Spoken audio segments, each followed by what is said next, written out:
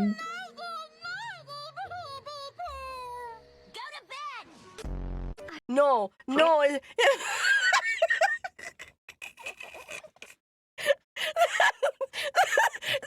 the ridiculous little You're freaking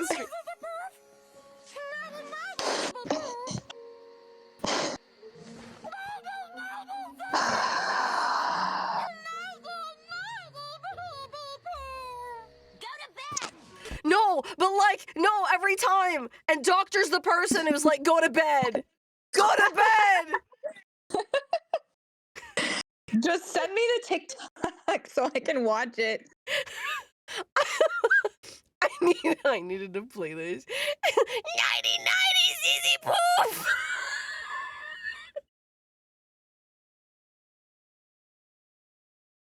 because we're always talking and then the conversation never ends and we're like, okay, goodbye. Or Yeah, why are you still awake? Why are you still awake? Your husband's kicking us off the voice call yesterday like an evil villain.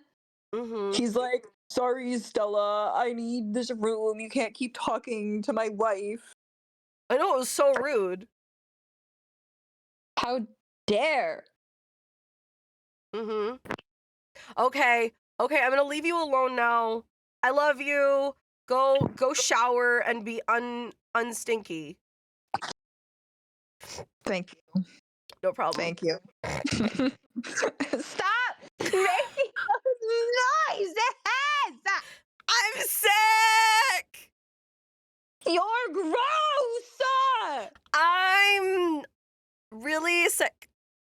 Wait your eye to it. I should stream with this model every single day of my life. I love this. I don't know. Like, dude, like I come back to this model and the eyes kill me. I love this. This is the best stream.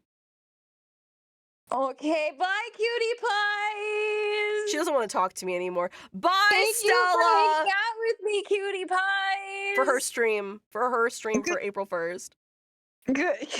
Yeah, freaking my own viewers didn't even get a Stella stream today because I can't stream because my computer isn't set up and then I've been over here for like 2 hours.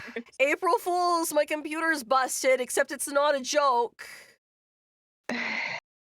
Okay. I guess, okay, you know, whatever. I'm leaving. Good later! Bye! Thank you for talking. Bye! Okay. It is unavoidable. It is your destiny. Okay, so here's the thing. I have to pee really bad, and then maybe we could, like, I don't know, react to things on TikTok, I guess, because I already have it up. I know that I want it. I know I was gonna play BioShock for you guys. It's not happening. I'm sorry. This is another not BioShock stream. I deceived you all, April Fools. You thought there was gonna be BioShock? Just kidding. There's actually no BioShock. It's just this. Why did her bye sound like Balloon Boys? Okay, I see. All right, so here's the thing, though. Yeah, you guys got pranked hard. You guys really thought there was BioShock. There's no BioShock here. I'm sorry. I will do BioShock when I feel good. I don't know. Or maybe I'll do it in like 5 minutes. I don't know. You guys already know that I'm unpredictable. You can't expect me to do things with logic today. Also, I have to pee. Yeah, no, it is the ultimate wonders of the ADHD. BioShock, who is she? But isn't that the thing that you love about me as your streamer is, like, can you really predict what I'm gonna do next? No. I could decide in, like, 10 seconds to end the stream. And people would be like, well, that just happened. So, who's texting me? What the frick? Oh yeah, I have a video I have to do. Okay, that's fine. Okay, I'll try and do that too. Okay, but first I have to pee. But the problem is that this model doesn't have a sleep mode. So you're just gonna have to like watch me watch you while I go pee. Okay? So I'll be right back.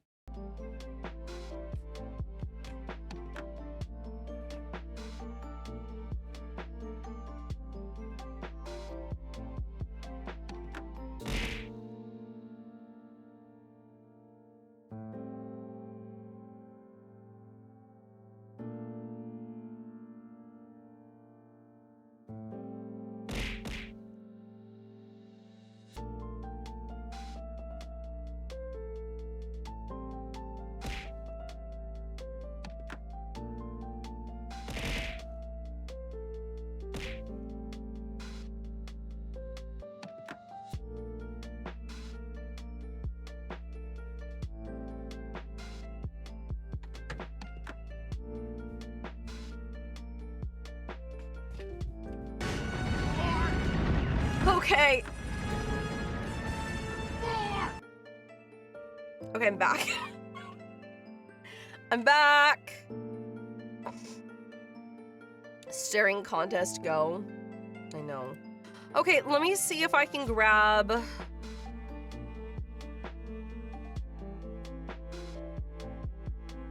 Man, I should stream with this model every day of my freaking life.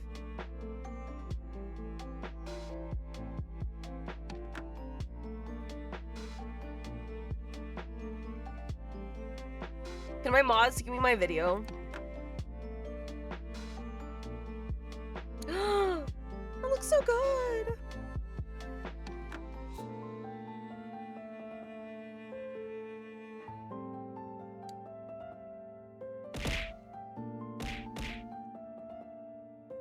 Guys, where's my video in the mod chat? What the frick? Where's my video? My mods are like, I have it on standby. Where's my video? You said you had a video for me. You guys lied.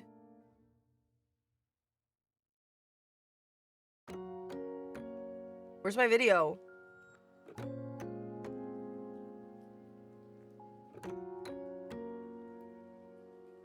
Okay, fine. I'll do other content then.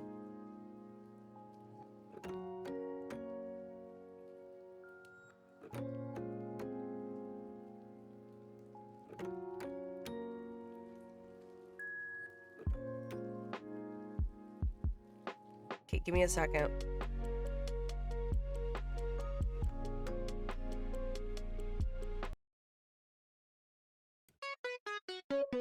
This is so loud.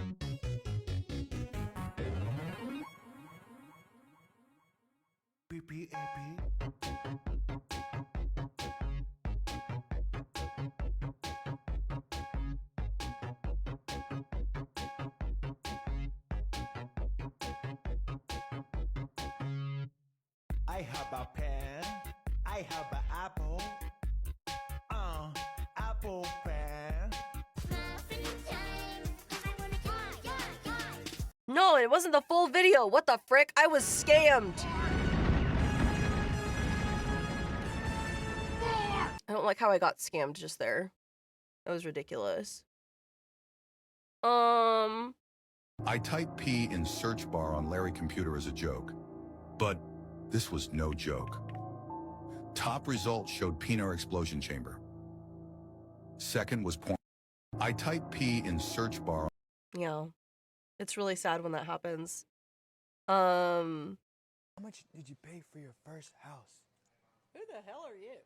And why are you being so intrusive? That's a rude question. It's none of your business. I don't know you. I'm just asking like a simple question. Nope, none of your business. You're a stranger. Go away. How much did you pay? Dear Diary, today, the blanket made a sudden move, and I reacted accordingly. Full claws, no mercy. The humans say it was their foot. Sure it was. The blanket has been plotting this for weeks, and I finally caught it in the act. Dear Diary, today, The blanket made a sudden move, and I reacted accordingly. All right, another one. Hold on. Hold on. I'm Batman. I live in the shadows. Justice. Forgot them! I need to go to the Batcave. Batman needs his supplies. Forgot them! Slide into battle! Forgot them! I'm Batman.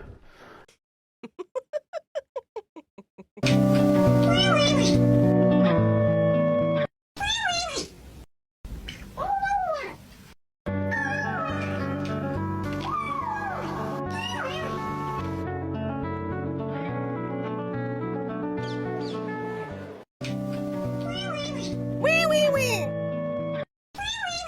Wee wee wee. Wow wow. Wee wee wee. Wee wee wee. Wee wee wee.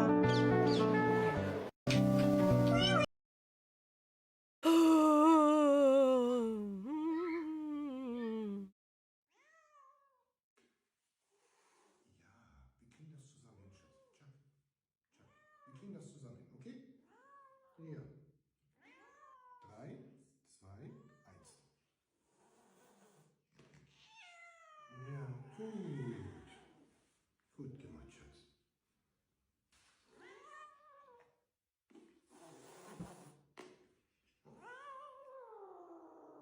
That sounds like it. Ooh.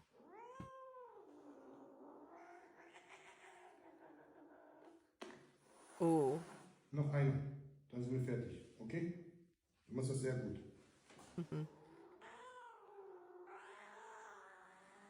Ja, warte.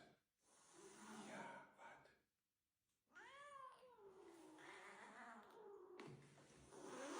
Fertig.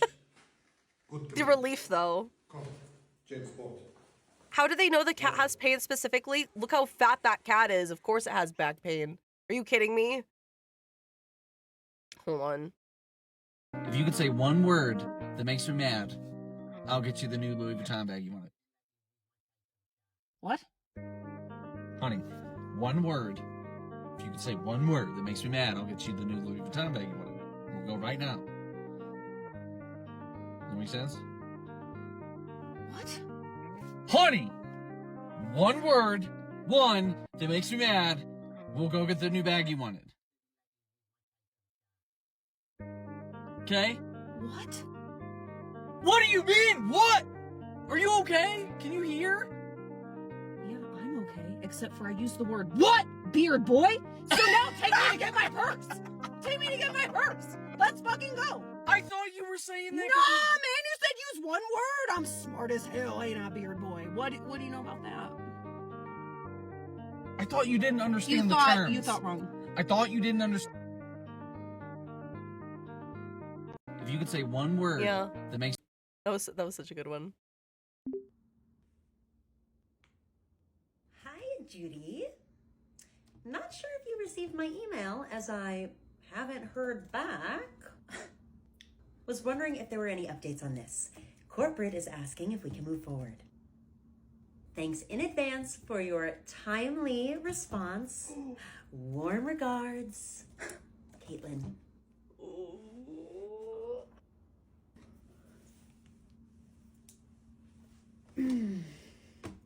Hi, Caitlin. Per my last email, which I've attached below, I'm awaiting a response from publishing, who I've CC'd. I have nothing to do with this. As I'd previously mentioned, there was a stall in production, which corporate is privy to. Should you need further clarification, please don't hesitate to contact me. All the best, Judy. Judy, as I was not CC'd in the communications between you, corporate, and publishing, I am sure you'll understand that clarification was needed on my end. To avoid miscommunications like this in the future, going forward, please include me in any and all correspondences regarding this project. Thank you for understanding. Kind regards, Caitlin. Are you seeing this? This is crazy. Caitlin, Being that you had not yet started your tenure at this firm during the initial discourse on this issue, it is no surprise that you were omitted from this exchange. You were, however, looped in upon your arrival at the company, dated below. Oh my God. I hope this clears things up. Warmly, she says, warmly, Judy. Oh my God.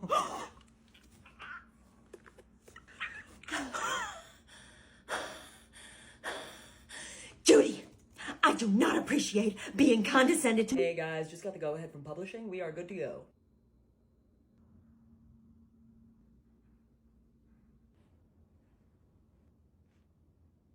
Awesome. Thank you so much. Okay, sounds good. Oh, okay. So funny. I don't remember if this one was good. Not to tell my homeboy's business, but his bitch cheated on him and he posted her for sale on Facebook. Fuck, bro. He's going to jail.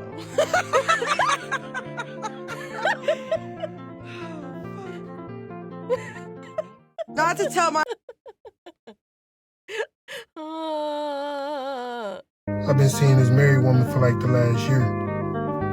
But I knew she was married when I met her. I ain't have a problem. I'm like, I'm cool being your side dude. So a couple days ago, I get a phone call from a random number. I answer.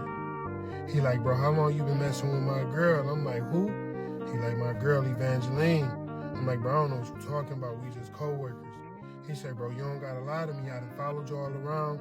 I done seen y'all text messages, but on the real, I don't even care. I'm like, well, what you want then? He said, I'm trying to take this girl out, and I need you to get Evangeline as far away from the city as possible. He said, I'm going to cash app you a couple dollars, take her somewhere nice, just stay away from us. Say less. I find out exactly where they going to be at. I use his money to book us the same reservations at the same restaurant right next to the same table. So we walk in while they enjoying their meal, and I'm just looking at them like, bro, you think you gonna cheat on my girl and I'm not gonna say nothing about it? I've been seeing this married woman for like the last year. That was crazy. Another one. I want you to tell TikTok what you just did. I opened the door for a delivery person. And what did you do? You ran out. You jumped in their open car door into their back seat where their child was strapped into a car seat. I know. And then you took a chicken nugget from her. The whole chicken nugget. Guys, would you do this? I opened the front door. DoorDash is here. But you're not interested in that food. The little kid in the back has a chicken nugget. You take in that chicken nugget? Are you jumping into the seat in the back of the DoorDash driver's car to grab that nugget? Keep in mind, there's no sauce. It's just toddler flavored hand seasoning. It's just like, it's the nugget and the sweat of a tiny toddler. Are you eating that nugget? Are you snatching that nugget? Think about it. Think about it. Don't say toddler flavor. Oh my goodness. The story you are about to see has been told before. A lot. And now we are going to tell it again. But different. This is me. This is me. I need another one. Okay. This story is not finished, so I'm hesitant to share it, but I'll do it anyway. Read the group chat. Hey girlies, so excited for dinner tonight. So I know we said we weren't gonna do boyfriends, but honestly, Justin really had such a rough day, and I don't want to leave him alone. He said he didn't want to crash our dinner, but I told him you guys would totally get it. Is she kidding? She's trying to bring her boyfriend again? What do? Do we respond? We wait for Jessica to respond. She just did. Hey, Haley. So sorry to hear that Justin had such a rough day. I just checked with the restaurant and I am unable to change the reservation to add a seat for him. Oh my god, I'm obsessed with her. Oh, it's so weird that you were unable to change the reservation.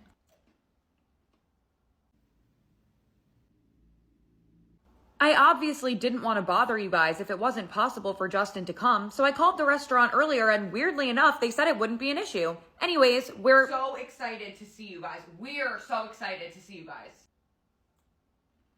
Oh yeah, that is weird. I only tried to change it on Open Table, so maybe that's why. Sorry for the mix-up. See you tonight.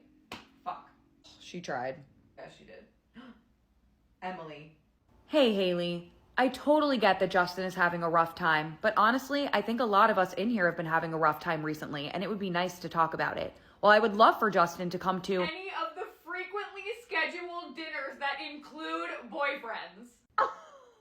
I wouldn't really feel comfortable talking about that stuff in front of him. Maybe we should just keep it us tonight. Okay, that was good. We need one more person to respond, though. Oh, Maddie just texted me. She's gonna respond.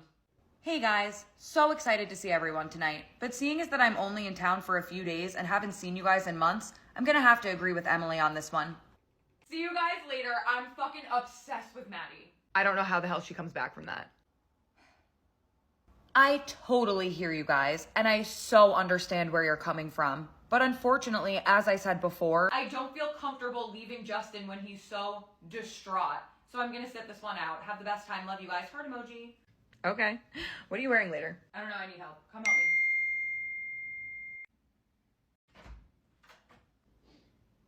Read.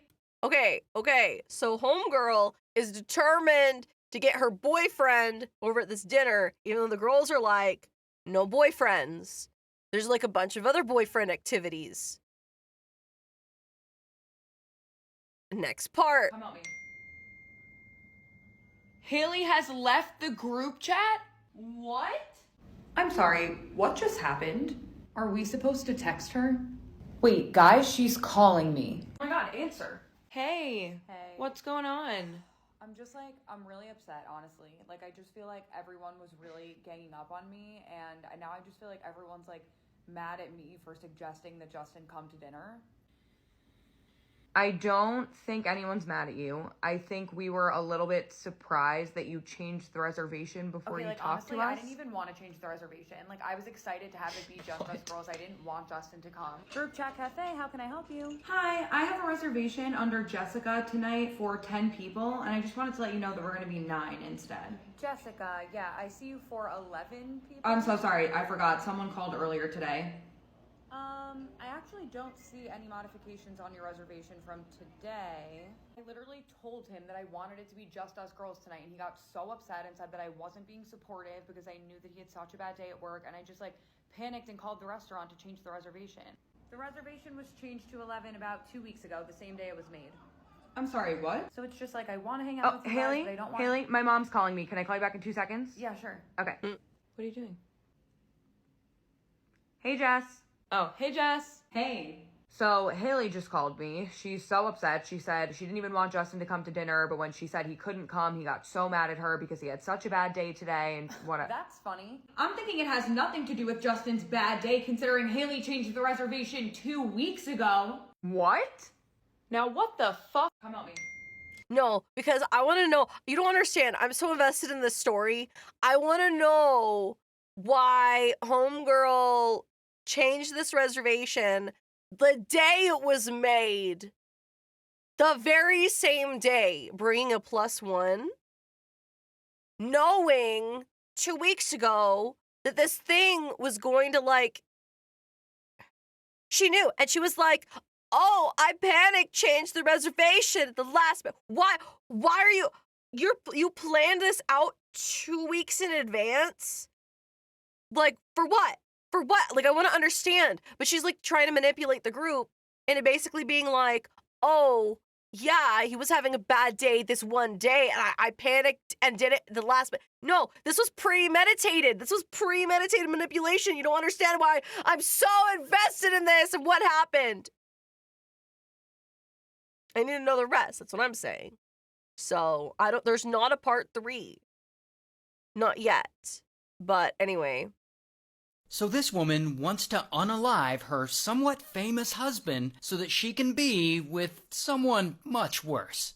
Now the woman's name is Victoria, and she's around 30 years old, and she's living in Nevada, and one day she meets someone kind of famous. This guy, Aaron. And Aaron's around 45, and he's one of the hosts of this TV show, Ghost Adventures, where they go around to different haunted places looking for paranormal activity. And so Victoria meets Aaron, and she thinks he's kind of fine. And soon enough, they start dating, and they fall in love, and eventually they get married. And they have their wedding at the Haunted Mansion in Disneyland because, you know, ghosts. But anyway, things are going great for them. They're in love, Aaron is on a successful TV show, and it doesn't seem like anything could screw this up.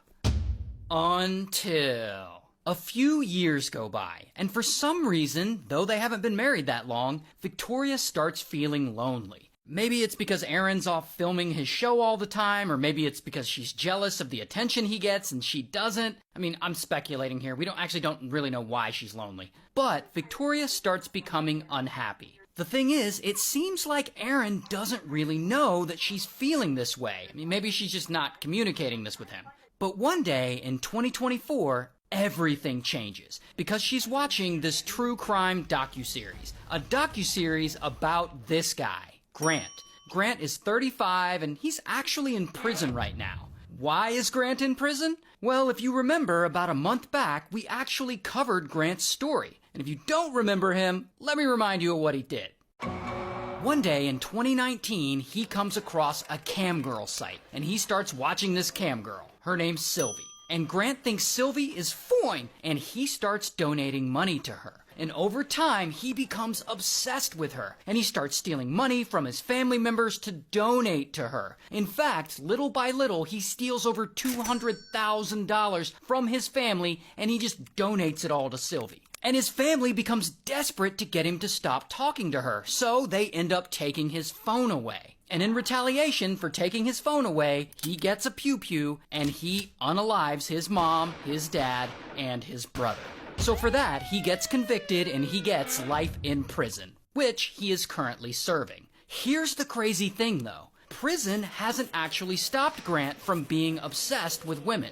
I mean, he's kind of well known now. Like, his story is famous. He's had a whole ass docuseries made on him. And because of that, I guess women around the country have been writing to him while he's in prison. Like, oh my God, you're so fine. As if he didn't just get convicted of murdering his whole family because he couldn't have this cam girl. No, these women want him. Like, sometimes he'll have phone contact with them and he'll respond all creepy, like, Hi, my precious little kitty. I want so many more pictures and videos, and this is just amazing that I get to see you like this. Those beautiful little that I just want to fucking bite on.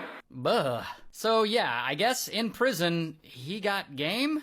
Anyway, so back to Victoria. So in 2024, she watches this whole documentary about how Grant went crazy over a cam girl and unalived his whole family. And for reasons I'll never understand, she's like, oh, he seems like a nice guy. I really want to get to know him. And that is when apparently Victoria writes to Grant. And I assume he writes back. And soon they hit it off and they're communicating back and forth. And at some point, while in prison, Grant low-key gets a contraband phone, which is a cell phone that he would keep hidden because prisoners are not supposed to have cell phones. So he gets this phone, and he and Victoria start texting one another. And I guess over time, they really start liking each other, and they fall in love. Now keep in mind, she's still married to Aaron. So now she's having like a full-blown emotional affair. And she starts texting Grant about how she wants out of her marriage and how she'd rather have a life with him, while poor Aaron, who from the reporting I've read is universally described as a nice guy and a big teddy bear. This guy has no idea any of this is going on. He apparently believes nothing is wrong with his marriage to Victoria and that everything is going great, because while Victoria is around Aaron, she's pretending that it is. Now, this is where things get really messed up. So Victoria and Grant are texting back and forth all the time, and they allegedly come up with a plan to get rid of Aaron for good. They decide to hire a hitman to take Aaron out. And so Grant is apparently all excited and he gets right to work on this plan. And he uses his contraband phone to contact someone he knows on the outside. I guess he just like texts this guy and he's like, hey, wanna murder someone? And this person is like, all right. And through text, Victoria agrees to pay this hitman $11,515, which is a very specific amount. But anyway, boom, they have officially set this plan in motion.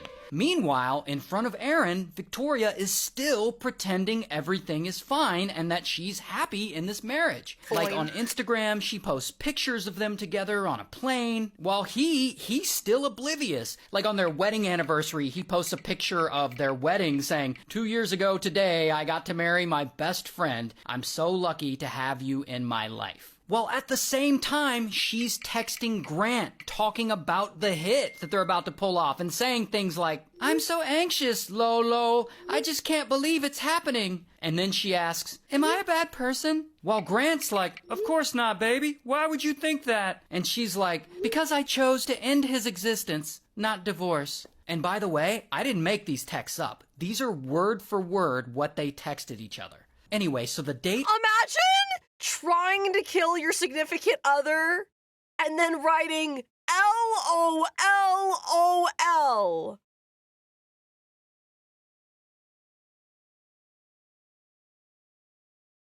Of the hit approaches, and Victoria and Grant and this hitman all make their preparations. And they allegedly tell the hitman they want Aaron to be unalived while he's out of state, while he's on location filming Ghost Adventures in California. Then Victoria texts Grant Aaron's schedule and his shooting locations, the make of his car, a picture of him. She's also able to give away his exact location with the Find My app. And so Grant sends all this information to the hitman. So now the hitman has everything he needs to get the job done. Then Grant allegedly texts that Aaron's asleep right now in the hotel room, signaling the hitman that he should move forward. Then Grant waits, and he waits, and he waits. And he's not sure if Hitman did the job or not. So he texts him, can I get an update? Was it done? And that is when everything falls apart. Because suddenly, boom, correctional officers at the prison bust Grant for having a phone that he's not supposed to have, and they take it away from him. And as of now, we don't know what happened to Hitman. Like, we just don't have that information yet. But Aaron is still alive, thank goodness. So the hit didn't work. But now Victoria can't communicate with Grant because he doesn't have his phone. So she doesn't know what the hell happened or what's going on. So she just goes on about her life and keeps pretending like her marriage is fine. For months, she's posting on her Instagram, like her and Aaron on Valentine's Day, mini golf with my Valentine. She's posting about the Lego set she built for him. She posts this picture with their cat, cuddle puddle with my boys. See, that's Aaron's leg, that's her leg, and that's his hand on her leg. So to the outside world, everything seems to be going fine for them. So this goes on for several months, and this whole time, prison admin has Grant's contraband phone. And eventually, they start going through it. And that is when they see all these texts between him and Victoria talking about hiring a hitman to unalive her husband. And so, bam, police go and they arrest her. And I don't have a mugshot, but here's a picture of her in real life. Also, just reminding you that she hasn't been convicted of any of this, so all of this is technically alleged. Meanwhile, we're all glad that Aaron is okay, and I read that since then, he has filed for divorce. So, good for him. So this woman wants to unalive... It's the craziest story, man. This guy's full of crazy stories. Which is why I like it.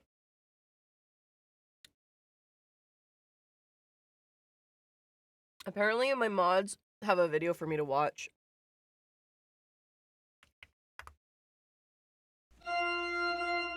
What the frick is this?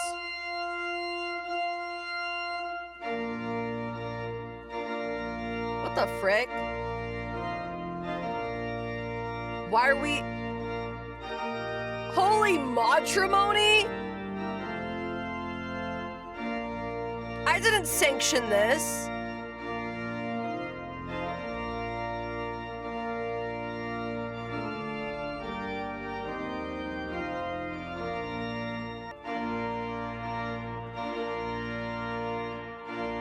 Is that a femboy? I have femboys on staff?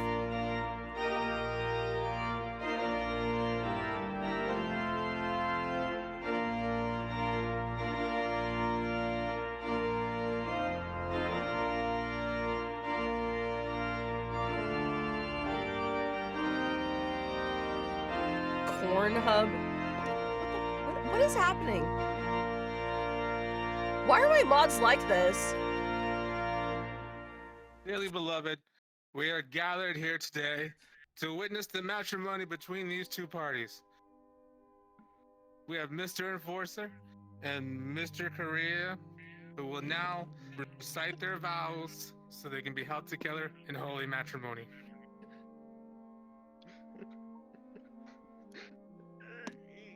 Okay. I will promise to put these Swedish meatballs in your mouth. So precious.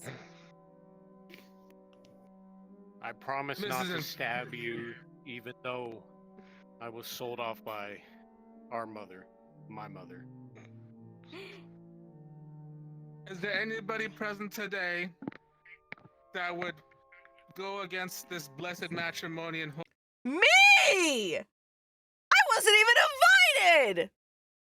Me! I object! What the frick? I wasn't even invited to this wedding!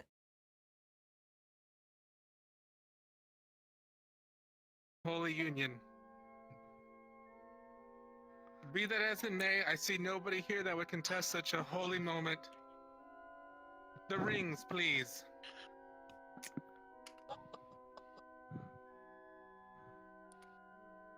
Okay, I take it. Come on.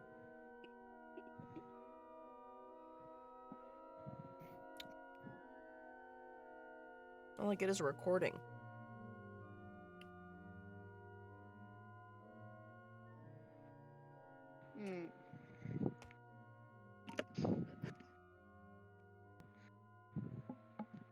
If there are no objections here today, please recite these words after me. I, Emerald, do solemnly swear to take you now, forever, and to hold this eternal blessing. I, Emerald, will solely... What? It's too long. Short and simple, please. Short and simple. I, Emerald. Hold on. I, Emerald. They're having skill issues. They're having scuff at this Do wedding. solemnly swear. They truly are my children. For now and forever. For now and forever. To take these rings.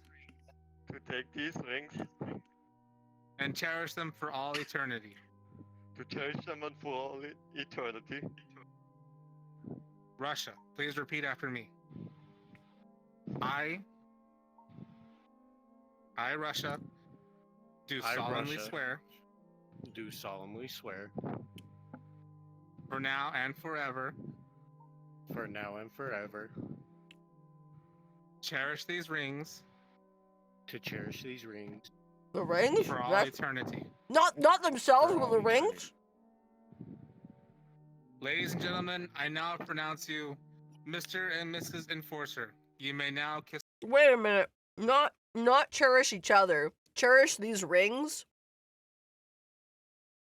What kind of materialistic wedding is this? Who officiated this? The bride. What? Whoa, mamma mia. I object to this marriage because I want to say something to everyone here. And that is, tortured Korean, mi amor, you've been the very best Who in the my frick? life. And I now present to you Pronounce? this wedding ring of mine. Will you marry me? What kind of ring are we showing? I don't know what to say. Yes. Let's get the hell out of here. Mommy, What the frick? spaghetti.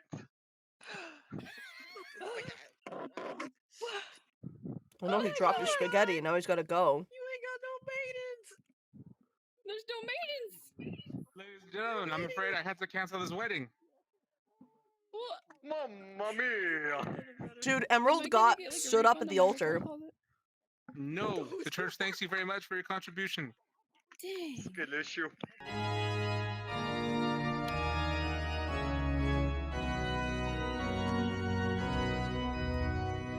Well, that happened. Hello there.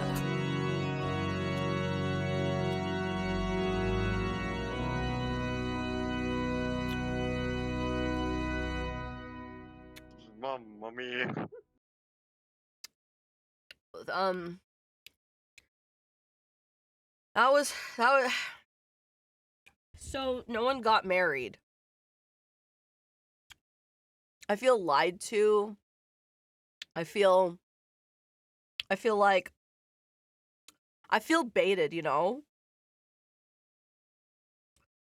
On today of all days, my first ever debut. You didn't miss out. Yeah, basically. Okay, Russia left him at the altar. April Fools? No. That was very serious, and like I can't believe that they would make a joke like that, you know? Yeah. In other news, we should watch more Story Slop because the Story Slop gives me life. You guys don't understand all of this. This one says catfished for 9 years. So this radio host... I haven't seen, like, a lot of these. And I need to... You don't understand. This like... It itches my girl brain. You know, like the true crime sort of drama. It itches parts of my brain. Doctor! I need a medication. Where's Doctor? Where's Doctor? Doctor! Where is he? I texted you, bro. I texted you that I need medication and I need Gamersups to drink it with. I texted you, man. You never communicate with me. What the frick? Alright. Yeah. Gamersups and your medication. Yeah, I don't know where my Gamersups is and I need medication. I definitely need it. Okay. Gets catfished by her fiance for almost 10 years. What? Now, her name is Kirat, and she's in her 30s, and she's a radio host living in London. And one day in 2009, thank you, her cousin connects her with this guy on Facebook. His name's Bobby, and Bobby's a cardiologist, and he allegedly lives in the area. And so Kirat and Bobby, they start messaging back and forth, and Kirat does not think he is fine, as they are both currently in a relationship with someone else. What? So instead, they become friends on Facebook. But then, one night, Kirat's out at a bachelorette party, and suddenly, boom, she sees Bobby across the room. And she's all drunk, and she goes up to him like, Bobby! And he nods like, sup?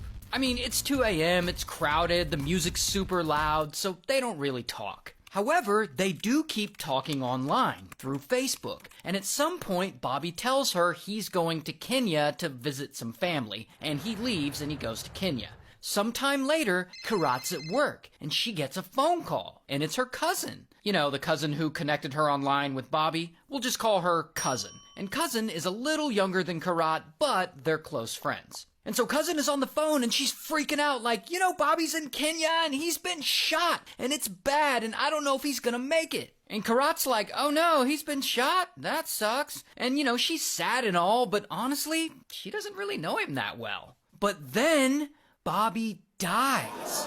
And so Cousin breaks this news to Kirat. And I guess Kirat's like, oh, that's a bummer. But then, a few months later, Cousin hits up Kirat again and is like, Actually, we were lied to. Bobby isn't dead. He's actually hiding out in New York City. I guess he's in witness protection for some reason. And so Karat hits Bobby up on Facebook and they start talking again. And you know, he can't tell her much about what happened to him because he's still in the hospital from being shot, and also he's in witness protection. Regardless, they start chatting a lot about a lot of things. He tells her he just got divorced and that's been really hard on him. He tells her he's been having all sorts of health issues like stroke and blood clots. And over time, they grow really close. They chat every day online. She even chats with his medical team, and she chats with his ex-wife. She chats with his sisters and his friends on Facebook. And this goes on for years. Then, one day in 2015, everything changes. Because old Bobby, he drops a bomb on her. He tells her that he's always loved her. And Karat tells him that she loves him. And so pretty quickly, they're in a full-blown relationship. And now they're talking all the time, and they're sending each other. I'm gonna be so honest. I think I can already predict what happened. I want to see if I'm right. I think that she goes to the club, saw Bobby, and that was like the real Bobby. But like the actual Bobby didn't know her at all because that was like catfish Bobby.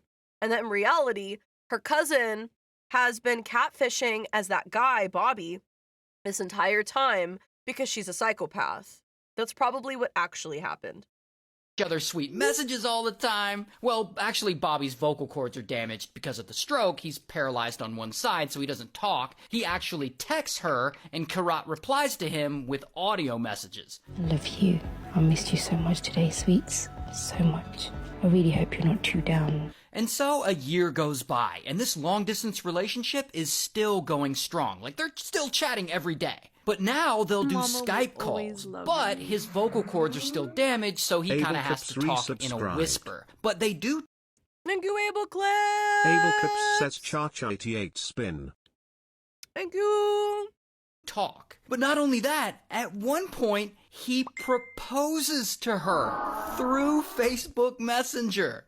How romantic. And then like a dozen or so of Bobby's friends are hitting her up on Facebook, congratulating her. And Bobby and Karat are like picking out wedding venues and outfits, and they're looking at engagement rings online together. I guess they're like just sending links back and forth to each other. I mean, shit is getting pretty serious between them. However, unfortunately, Karat is starting to get a little frustrated with Bobby because he keeps saying he'll come visit her at some point in London. However, every single time, he has to suddenly cancel his trip last minute. Like, oh, witness protection is moving me again, or, oh, I had another stroke. And to make it worse, he's getting a bit controlling. Like, he's jealous, and he's constantly checking in, making Karat video chat with him to see where she is. But of course, he never turns his camera on. And so this isn't going quite as well as she had wanted. But then, one day, she gets a little bit of hope. 'Cause finally, Bobby hits her up, and he's like, Sugar Plum, I'm coming to London. And Karat's like, oh snap, I finally get to see him in person. And she's all excited, and she's so nervous. Oh my God, what is she gonna wear? She's following his flight tracker online to see when his plane lands. However, unfortunately, in true Bobby fashion, right before they're supposed to meet, he hits her up, and he tells her that he can't make it. And of course, this makes Karat really upset, and she lets him know. Broken my heart, shattered my dreams. I thought you loved me. I love you, but I can't do this. Now, at some point, she's starting to feel like something's not right about all this. Like he's always canceling his visits at the last minute. I mean, she's been chatting with him online for 9 years at this point. That's too long. And the only time she's ever met him in person was that one night at the bachelorette party all those years ago. So, like, what is his deal? Something feels off. So she goes and she hires a private investigator to look into Bobby. And private investigator must have some serious skills, because pretty quickly, boom, he finds that Bobby actually has a house. And oh, he's not living in New York City in witness protection. He actually lives in England, about an hour away from her in Brighton. And Karat is pissed. She's like, bro's been living an hour away from me this whole time and lying about it? Oh, hell no. And she drives the fuck over to his house, ready to confront him. And so she gets there and she knocks on the door. And guess who answers? Bobby. Bobby's wife. He's married. Oh, but it gets worse. Karat tells this woman, I want to talk to Bobby. And so Bobby comes out, and Karat's like, why did you lie to me? And Bobby looks at her, and he's like, I don't even know who you are. And so poor Karat drives home in shame. And she's crying, and she calls her cousin, and her cousin tries to console her, but it's no use. She's sad, she's confused as hell. I mean, what the hell is going on? Bobby's married? Like, is she ever gonna find out the truth? Until the next day, Karat is chilling at home, and she hears a car pull up outside. She opens her front door, and it's Cousin. And that is when Cousin drops a bomb on her. And this is probably the weirdest bomb anyone has ever dropped on anyone ever. So Cousin has been catfishing Karat this whole time. And if you're confused, let's rewind to the beginning. One day in 2009, Cousin, I guess she gets bored and decides to make a fake Facebook account. A Facebook account of a guy named Bobby. But here's the thing, Bobby is actually a real guy in the area. He just has no idea someone made a fake Facebook account of him. And so Cousin, posing as fake Bobby, she chats with Karat online for years. They message, they have Skype calls, she makes up stories about how she... Like, so I don't understand. Like, I've always wanted to understand. Like, what is the motivation for this? Like, is it just like the long-term lying? Like, is she just getting like psychotic sort of like control and like a high off of this? Like, it's not boredom. Like, it's like she's a psychopath. Like, she's a psychopath, or she's a psychopath with a crush on her cousin. You know what I mean? It's definitely not boredom. I think it really is just like genuine psychopathic behavior, because the thing is you have to have like the mindset to like manipulate and do this like for a long time. Like, this is long game stuff. Maybe, I mean, there's got to be some kind of thrill. Like, either like it doesn't have to be sexual, but sometimes it can just be like I don't know. I want to know what hers was. M3 says she hit the wall and them cats and bottled wine ain't enough to satisfy her. Maybe that's what it was. Thank you, God. She got shot and how she got put in the witness protection program. And they would talk through Skype, and Cousin would disguise her voice by just like talking in a whisper. And Cousin got Karat to fall in love with her. Well, fall in love with the fake Bobby. I mean, right, like, is it, okay, maybe it's sociopathic. Okay, so, but like, is it just like I wonder if I can do this? Like, is that what it is? It's like, I wonder if I can make somebody fall in love with me, even though I'm, you know, a woman and not a man. You know what I mean? Like, it's just, is it to prove to themselves that they can, and for like how long, and they just feel like super superior about, like, I need to talk to a sociopath about this. Like, what is it about? Is it like a mental game and it just feels good to play this mental game with people? It's so crazy.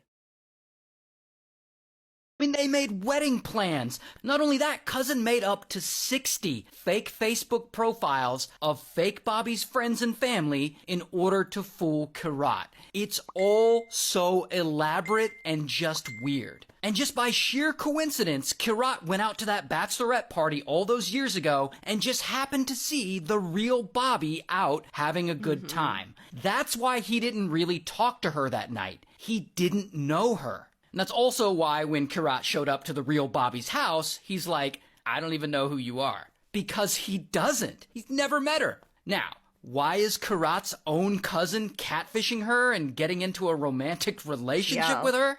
Unfortunately, we don't know. Cousin never comes forward and gives a valid explanation, so we're just like, I don't know. However, Karat does later file a lawsuit against her for all of this, and they end up settling out of court, and Cousin has to pay her an undisclosed amount. So, I guess that's nice. So this I mean, I don't, that's just like, yeah, for like basically irreparable, like mental harm. Because I mean, think about it too. Like, 9 years of being in love with somebody and you've never seen them. Like, cousin got naked selfies. Like, that's what I would think. Like, homegirl, 9 years? 9 years without the touch of a man? You know that, like, punani pictures were getting exchanged. Like, intimate pictures were getting exchanged with her cousin!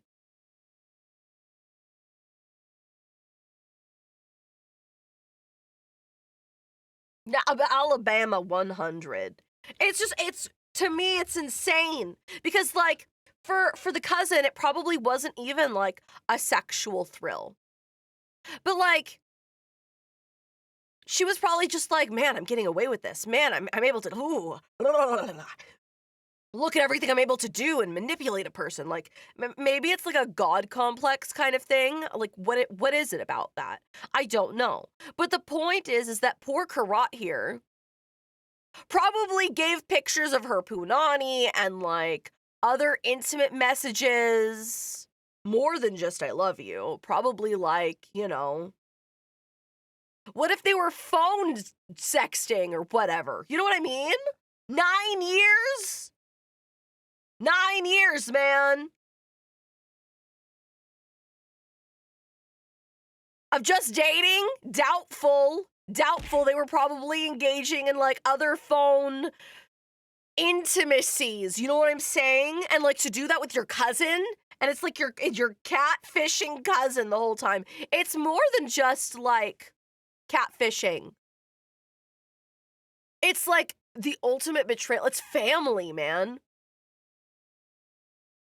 Like, how do you look at, like, that's the ultimate family drama. And it's like, well, who's gonna talk to, like, what's her bucket?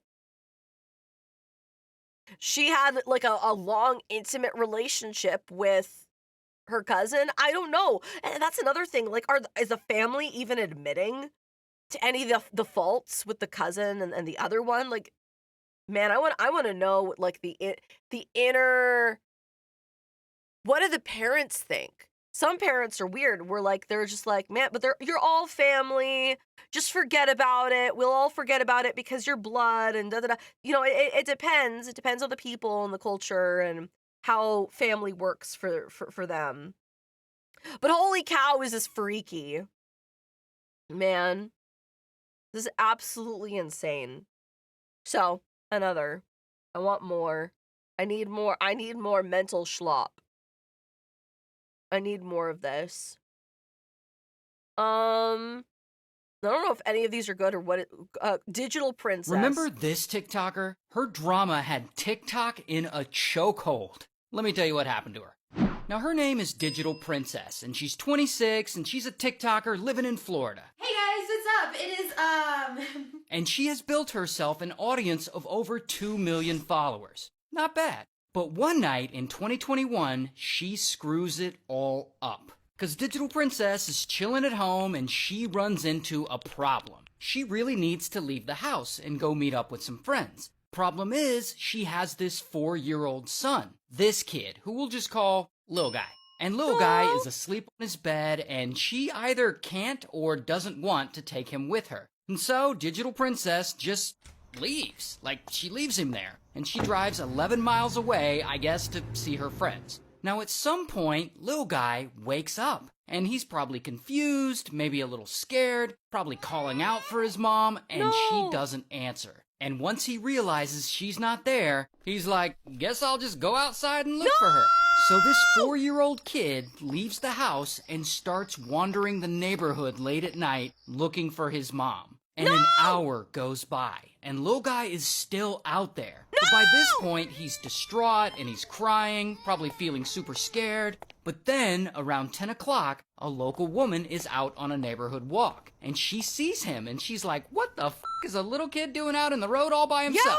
Yeah! And so she takes Lil Guy to a nearby neighbor's house, and she knocks on the door. And she asks this neighbor if he can help figure out who this kid belongs to. And immediately, the neighbor calls the police. Minutes later, police roll up, and they talk to little guy, and they ask him where his mom is, and of course he doesn't know, because he's 4. And so police start walking around the neighborhood, talking to neighbors, trying to figure out where this kid lives. And finally, they find his house, because it's the only house with the front door left wide open. And so they get the homeowner's number, Digital Princess, and they call her, and they're like, you know, your kid is wandering around out in the street looking for you. And so she immediately starts driving home.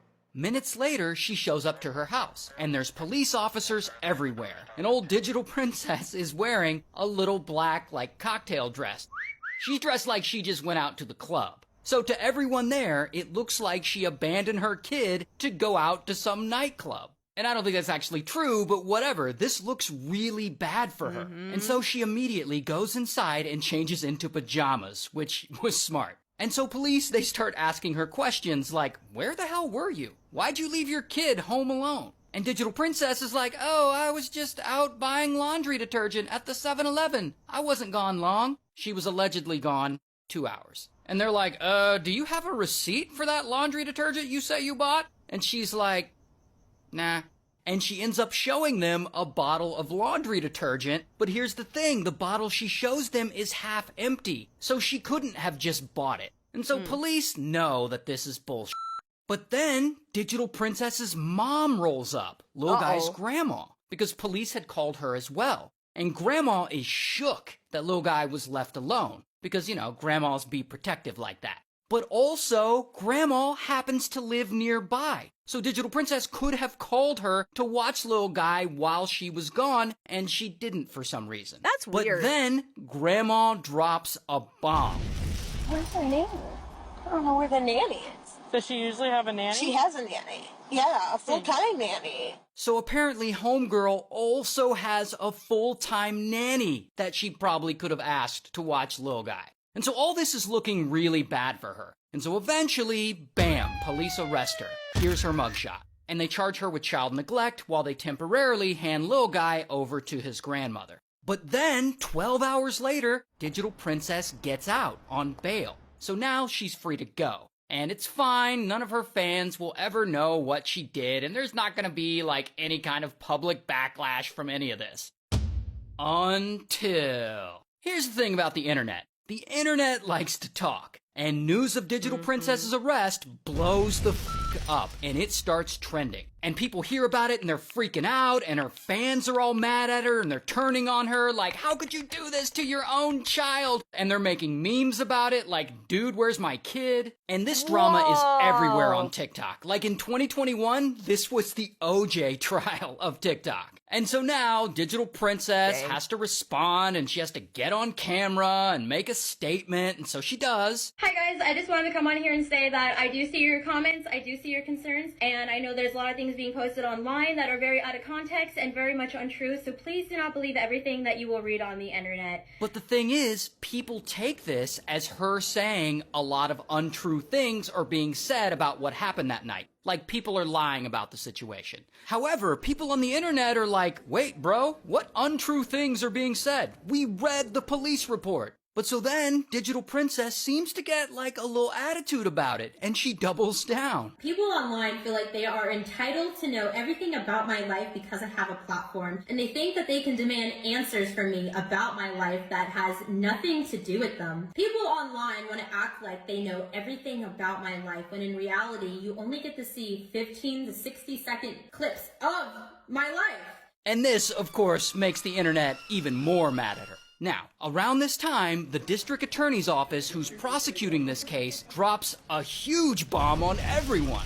They've decided to drop all the charges against her. Now, it isn't clear if they didn't have enough evidence to prove child neglect or if this was part of some plea arrangement. We actually don't have that information. But now, Digital Princess feels vindicated. Like, she didn't get prosecuted and she has her kid back. She's probably thinking, hell yeah, I beat the whole internet. So then she decides to make a video to explain to her fans and all the internet her side of the story regarding what really happened that night. Here's the thing about that, though.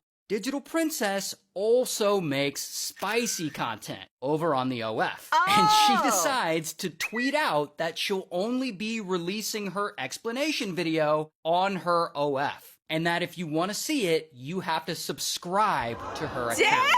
And this, of course, makes people even more pissed off. They're like, you're using your child neglect situation to get people to subscribe to your spicy account? That's What is wrong with you? crazy. And That's yeah, crazy. it does feel pretty sleazy. And That's so crazy. I presume, due to all the backlash, she never releases a video explaining what really happened that night from her perspective on her OF. Although she did make other statements elsewhere. But then, 2 years later, in 2023, a YouTube channel called Explore With Us gets a hold of the police body cam footage of her arrest that night, and they release it to the public. And so the world sees that basically everything the police report had said happened that night actually did happen. Like, no one was making anything up. And so now, today, in 2025, you can go to her TikTok page, and pinned to the top is a sort of apology in text. Sort of an apology. Basically, she admits that she made some bad decisions that night, and that she's learned a lot and grown a lot since then. She seems to be in therapy over it, and, you know, it's not a perfect statement, but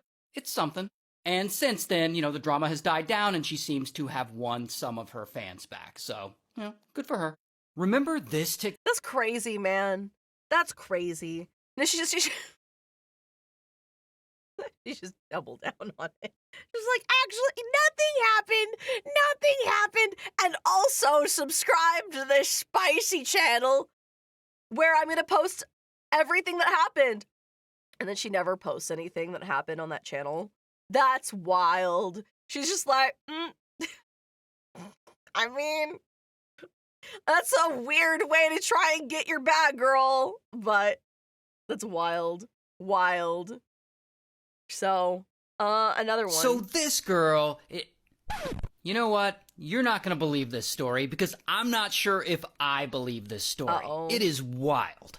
So this is Gemma. She's from England, she's in the 12th grade, and she has a best friend. This girl, Jess. And she has another best friend. This girl, who we'll call Beatrice. So Jess and Beatrice are a few years younger than Gemma, and they hang out all the time, and they drive around talking about boys or whatever. But one day, Gemma starts going to college, and she starts to really miss hanging out with her two friends who are still back in secondary school. So then Gemma comes up with one of the wildest plans I've ever come across to be closer to her friends. See, Gemma knows her friend Beatrice really wants a boyfriend, and she knows exactly the kind of boys Beatrice is into. So Gemma decides to catfish her, and what is up with the sociopaths?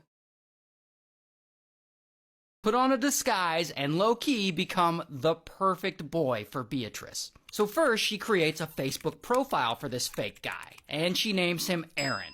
And she adds a profile picture of fake Aaron, and she adds a bunch of friends and makes the page look legit. Then, posing as fake Aaron, Gemma adds Beatrice on Facebook and sends her a message. Sometime later, Beatrice messages back like, oh, hi, who are you? And they start chatting, and soon enough, they're chatting every day, and they're really hitting it off. But after a couple of months of this, Beatrice really wants to meet Aaron in person for the first time. Oh my gosh. So now, Gemma is in a predicament. She knows if Beatrice doesn't get to meet fake Aaron in person at some point, then she's going to eventually realize he isn't a real person and she's going to stop talking to him. So, what does Gemma do? She dresses up and disguises herself as a boy and pretends to be fake Aaron. She gets some baggy clothes and a beanie, and she puts men's cologne all over herself, and she adjusts the way she talks and the way she walks and everything. And now that she looks like a boy, she goes to meet Beatrice in person. So they meet up, and somehow Beatrice has no idea this is her old friend Gemma catfishing her. So then Beatrice and fake Aaron, they meet up more and more, and she really starts to like him. And of course, Beatrice is telling her best friend Jess all about this new guy Aaron she's been hanging out with. And so now Jess wants to meet him. And so Gemma, dressed as fake Aaron, is like, alright, let's meet. And so the three of them, Beatrice, Jess, and Gemma dressed as fake Aaron, they start hanging out a lot. And neither Beatrice nor Jess realize they're being catfished by their own friend. That's so then, at crazy! some point, fake Aaron asks Beatrice to be his official girlfriend. And boom, they become official. The day after they become official, Gemma takes it even further. She dresses up as fake Aaron and she tells Jess that he's got this cool friend that she might like. His name's Luke. And fake Aaron wants to hook Jess and Luke up. And so soon enough, Jess starts messaging with this guy, Luke. And she immediately thinks Luke is fine. But here's the thing about Luke. You know how fake Aaron is really just Gemma dressed as a boy? Luke is also just Gemma dressed as a boy. So the fake Luke is chatting back and forth with Jess, and pretty soon they agree to meet up. And they're hanging out, and Jess also has no idea she too is being catfished by... Bro, why is she so good at playing two different boys? What the frick? What the frick? Why is this girl getting so many ladies as like a fake boy? What the frick? By Gemma again. And if that isn't bad enough, one day Jess and fake Luke are hanging out and they're making out because I guess they make out? But then fake Luke gets pushy and he doesn't stop when Jess asks him to, and I guess this happens a few times, so eventually they break up. Good for her. Oh, but this breakup is not going to stop Gemma. She just goes and creates another alter ego to date Jess. And she dresses up like a slightly different type of boy, and she calls herself Connor. So now Gemma is pretending to be this fake Connor, and she makes a fake Facebook page for him, and she messages Jess like, Luke told me what he did, and I just want to say, it's really not cool, and you didn't deserve that. And Jess is like, oh, he's such a nice bloke, isn't it? So then Jess and fake Connor start chatting back and forth all the time, texting all the time, and they start hanging out in person. And of course, Jess has no idea fake Connor is Gemma, and she starts to really fall hard for him.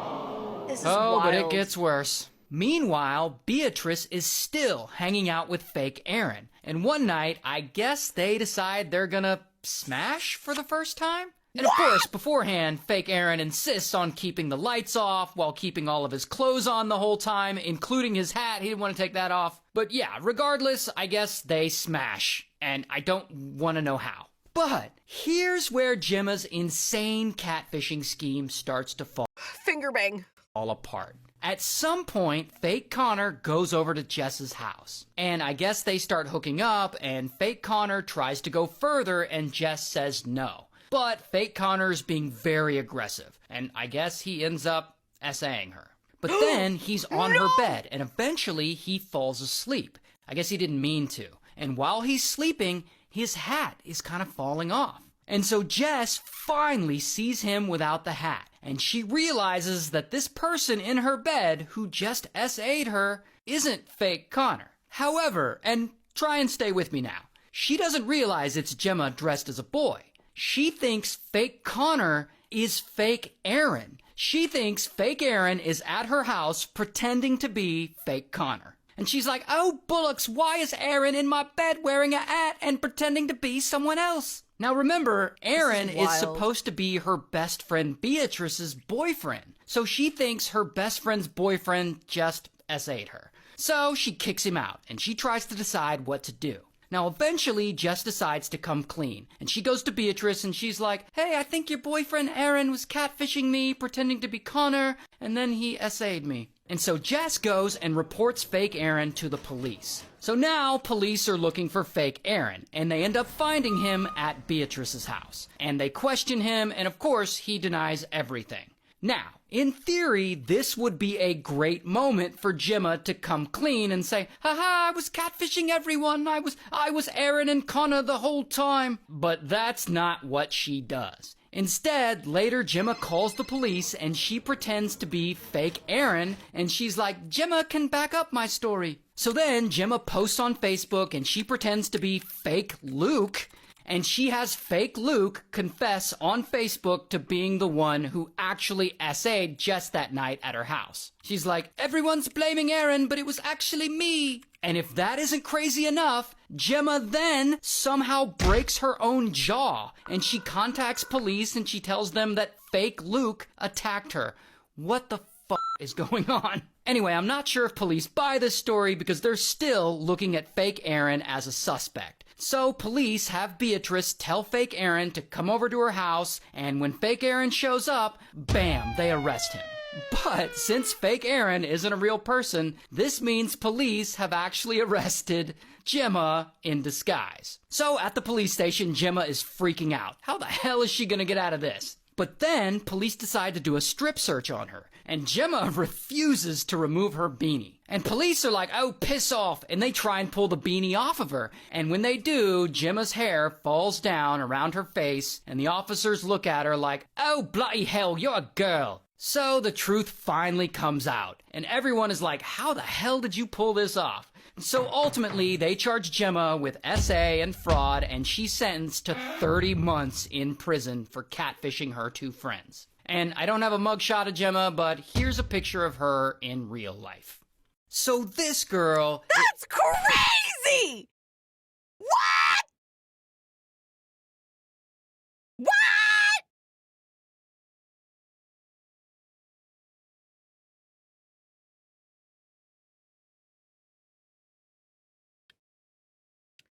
The dude they tell you not to worry about being a woman.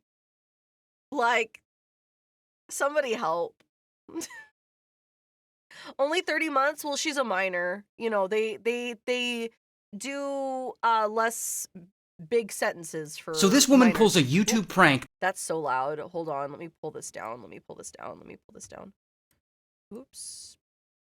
That's so horrific, it ends up unaliving a man and nearly starts an international conflict. Now, her name is Siti. She's 25, she's from Indonesia, but she's working in Malaysia as an escort. And she does that so she can send money back to her parents in Indonesia. But then one day, she meets a producer. The producer tells her he works for a production company of a huge YouTube channel. And they make like YouTube pranks and stuff. And he says he can get her an acting gig on his YouTube prank show. And the best part is that it pays pretty well. She can quit escort work, she can also make all this money and send it back to her parents in Indonesia. Plus, they're gonna pay her the equivalent of $96 per prank, which is a lot of money to Siti. So of course, she says yes. And pretty quickly, she's introduced to the head of the YouTube channel, this guy Mr. Chang. And Mr. Chang and the other producers, they start getting her to pull these pranks on people in public. They'll like go to a public place, and she'll like walk up to a total stranger and just randomly start holding their hand. Or they'll do a prank where they put like baby oil on her hands, and she'll like run up behind a stranger and be like, guess who? Which smears the oil all over their face. It's pranks like that. And so she does a bunch of these pranks over the course of like a month. Meanwhile, the prank channel has also recruited this other woman to do pranks. Now her name is Dawn,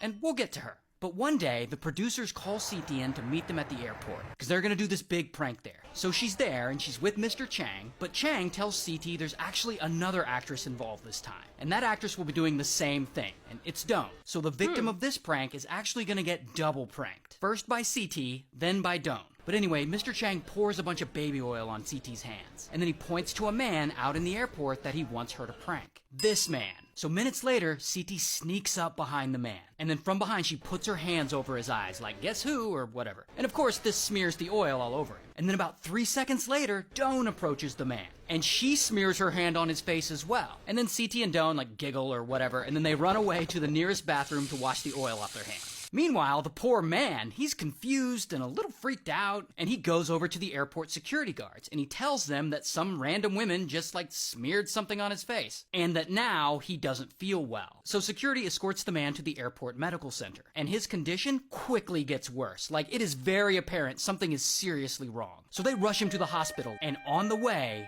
he suddenly just dies. So who was this man?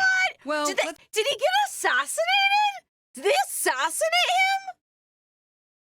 him? What? Let's call him Nam. Now, Nam is an interesting guy, because growing up, his dad was a dictator, the supreme leader of a little country you might have heard of called North Korea. Now, Nam, being the oldest son, he was always first in line to be the next supreme leader. But as he grew up and became an adult, Nam grew to be a little more progressive, a little more open-minded to reforming things for the better, something his conservative dictator dad really didn't like. But one day, Nam is traveling abroad, and he's in Japan, in the airport. And suddenly, boom, he gets arrested. Why? Because he's traveling with a fake passport trying to conceal his identity. Turns out, Nam was in Japan because he's low-key trying to take his son to visit Tokyo Disney, which in his country is a huge no-no.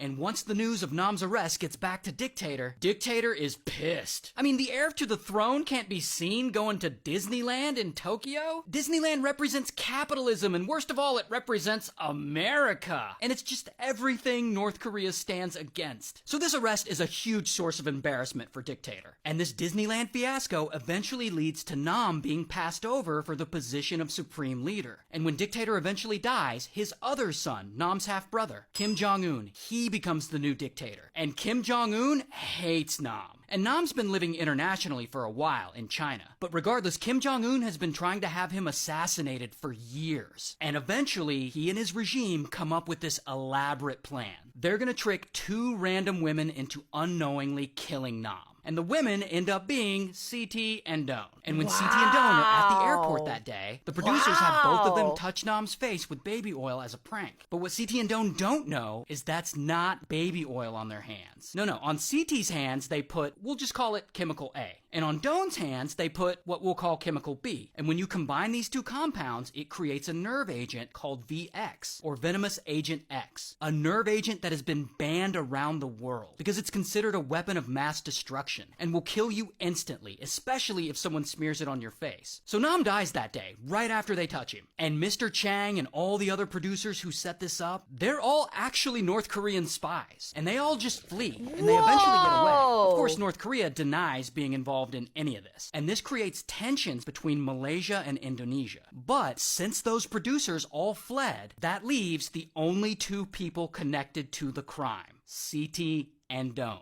So CT and Doan are in the airport bathroom washing their hands. And they walk out and they look around and all the producers are nowhere to be found. So CT and Doan are just like, all right. And separately, the 2 women each go home. And they have no idea that anyone died. About a day later, they each get arrested. And CT is so clueless as to what's going on, she literally thinks her arrest is part of the prank show. Like, haha, yeah, right, guys, sure, I'm being arrested, okay. But Malaysian police arrest them and they charge them with murdering Nam. 8 months later, their trial starts. And if CT and Doan get convicted of murder, by law, they'll get the death penalty by hanging. So the stakes in this are really high. So this trial goes on for 2 years. And the Indonesian government has to get involved because CT is technically their citizen. And these women are in jail this whole time. And then one day, suddenly, like out of nowhere, the charges against CT are just dropped. And cool, CT goes free. Apparently the Indonesian government was eventually able to intervene and they negotiated her release. While Doan does not get out, but she does plead guilty to a lesser charge and eventually they do let her go.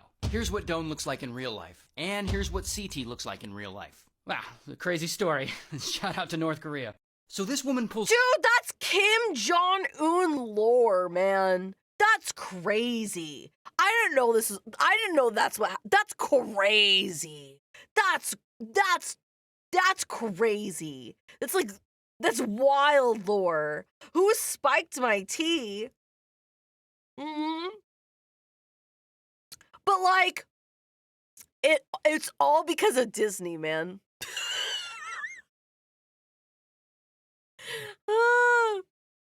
What is that called? Like sibling side? Sibling side? What is it? Brother side? Instead of like, patricide or matricide. What is it called when you you unalive a sibling? What is that? In short, blame Disney. It's all Disney's fault. Is it called fratricide? Okay. Interesting. But man, I didn't know that that's what happened. Disney is behind everything. Or sororicide. That sounds like a dinosaur, man. Doctor, did you know that this was a thing? Did you know that it's all dictatorships? It's all Disney's fault, man. Did you know about the Kim Jong-un lore, man? I look lovely today. Thank you for saying that. I was wondering if Doctor had like watched this or listened to this story, because I think that this is like something that like he would have actually thought was interesting. I did not know the Kim Jong lore. Yeah, I didn't either, man. Like this was actually interesting. So, why do you look so good today? Is it your hair? Um, I did condition it a little bit extra today. I hope you enjoy. Yeah, I didn't know that Kim had lore. He has lore? Wild. Man. It was wild, man. Cool beans. Another one. No, no, we already watched this one. So this TikToker is in big trouble. And he goes by the name Icy. And Icy loves to flex on TikTok. Like here he is showing that his jewelry's real, here he is showing off his car, showing off his house, showing off his outfit, I guess. I mean, you get it. He's that kind of influencer. But one day, Icy's out driving his pink Mercedes, and he's in traffic, and he gets into some kind of road rage incident with a couple of other people in other cars. Particularly with this guy, who we'll just call Joe, because I don't know his real name. Okay, so Joe and his buddy, they're in his pickup truck, stuck in this traffic jam, and Icy, he's out of his car, he's yelling at someone else, and Joe calls out to him like, dude, just get back in your car. And Icy turns to Joe like, hey, don't with me, I have a pew-pew. And then Icy throws his whole ass drink at Joe. Okay, but that drink looked like Gamer Subs, discount code ChaCha. Use discount code ChaCha to get 10% off of your Gamer Subs today. So Joe and his friend, they get out of the truck, and they are pissed. And Icy, instead of getting in his car and driving away like a decent human being, instead he gets into the glove compartment and pulls out a pew-pew, and he points it right at them. And Joe and his friend are like, okay bro, chill. And they turn around and go back to their car. And when they do, pow! Icy pistol whips Joe in the back of the head with his pew-pew. So then Joe gets back into his truck and he and his friend drive away. And Icy gets in his car and he chases them. And you can see footage of it here, and he ends up swerving around them and cutting them off. And yeah, and you can see he's clearly the aggressor. And Joe, he's still freaked out, so he calls 911. This guy just got out of his car and pistol with me with his gun. And then Icy calls 911 and he tells a different story. This truck came up and tried to cut me off, and then I had 4 guys jump out the car and say, I'm gonna beat the f*** out of you and all that stuff. Minutes later, police arrive, and they talk to Joe, but Icy's already fled the scene, like he's gone. Later that night, police roll up to Icy's house looking for him, and he just happens to be pulling out of his driveway. So, bam, police surround him with their pew-pews pointed right at him, and Icy's like, don't you know who I am? Put both of your hands out the window, kid. We're not with you. I don't know who I am. Nope. Take your seatbelt off and get out of the car. Do it now. So I guess bro thinks he's too TikTok famous to get arrested. So anyway, they arrest him. Because, you know. That's the thing about being a VTuber, though. It doesn't matter how famous you are online, man. It doesn't matter. Because you're a VTuber. And it's like, don't you know who I am? No one sees your face as a VTuber. Like, you don't even have the opportunity to be like, do you know who I am? Anyway, it's just so funny. It's against the law to pistol whip someone. And they search his car, and they find his pew-pew, and of course, Icy denies he did anything wrong. And so he's in the back of the police car, and he's on the phone with his girlfriend. Babe, I'm getting arrested because of those people that cut me off. And I know you're like, Ray, wait, he has a girlfriend? Yes, he has a girlfriend. That's But funny. he's on the phone with her, and police are like, you're being arrested, you can't be on your phone. And they take it from him. You can't take my phone, this is my possession, so now you're gonna be a thief? Now you're gonna be a thief. You're under arrest. You're not allowed to have the phone, okay? Wow. And then Icy starts with the whole, but I'm internet famous thing again. You don't see any problem with this. You don't see the problem that somebody with a bright pink car who is famous online gets with on the freeways all the time, and that's why I carry a gun. You don't even know what gun is the same gun that I hit with if I did. So you don't even know what gun was used in crime, but you want to sit here and act like I'm the criminal? And so anyway, sometime later, he's still in the back of the police car on his way to jail. And Icy continues to argue that he's the victim here, and that all of this is the result of his online fame. I mean, not everybody knows who you are. It doesn't matter. I have 58 million followers, baby girl. Baby girl. You can't assume that everybody knows who you are. Hello there. Not everybody knows who I am. I said a lot of people know who I am. And by the way, I don't know where he got that 58 million followers number, because his TikTok account doesn't show anywhere near that. 58 But million whatever, is who's crazy. counting? So anyway, they get him to the station, and he keeps resisting arrest and trying to flex at the same time. You're not about to take $30,000, $40,000 worth of jewelry without me knowing exactly where it's going. I'm gonna write it on this form. So go ahead and write it on the form. No, and I then have to bring it know to what I me. have to put on it. So give me the jewelry. You don't know what this jewelry is valued. Why? Come on now. I don't. You this to me the whole entire time in the car. So nice to you. No, you've been in the car. Get back in the car. Let him take his figure it out in jail. Okay. Oh, wait. If they lose, they lose. And so at this point, I guess he gets mad, because he just starts vomiting insults at them. You guys are so annoying. It's like a power trip. You guys are because you guys have no friends. You have no friends!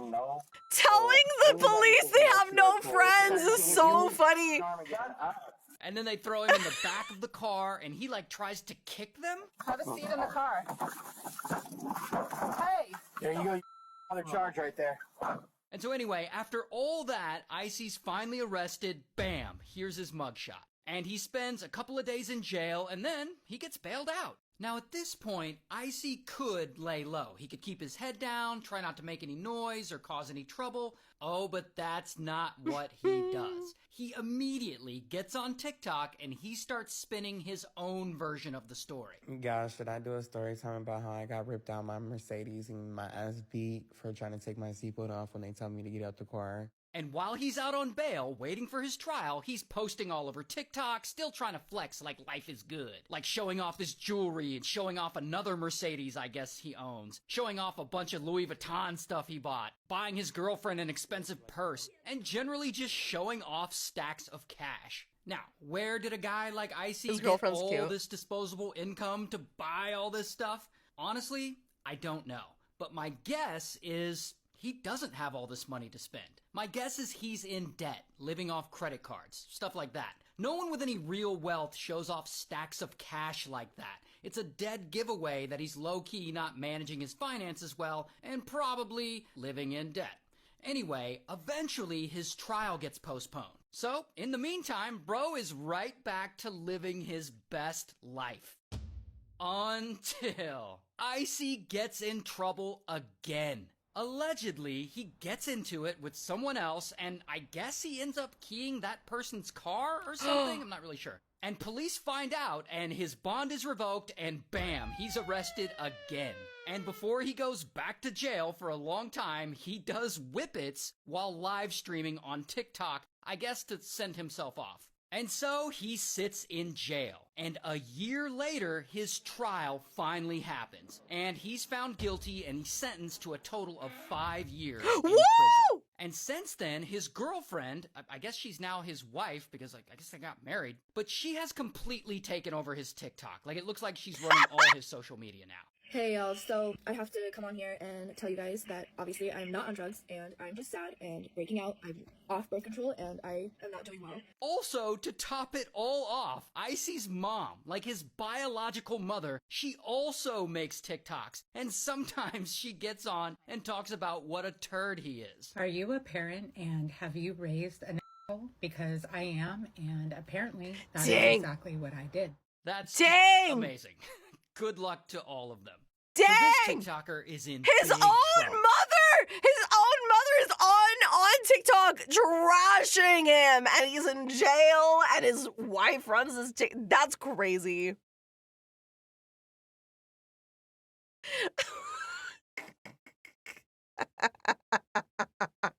Yeah, your mom calling you that. It's over, little bro. Put the fries in the bag. That's so funny.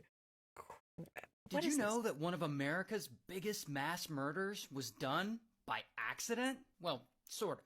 So there's this guy Julio, and Julio's 36, he's a Cuban immigrant living in New York City, and one day in 1990, his life starts falling apart. Cause he's at his job at the local lamp factory where he packs boxes, and suddenly, bam, he gets fired. And if that's not bad enough, he's also having problems with his girlfriend, this woman, Lydia.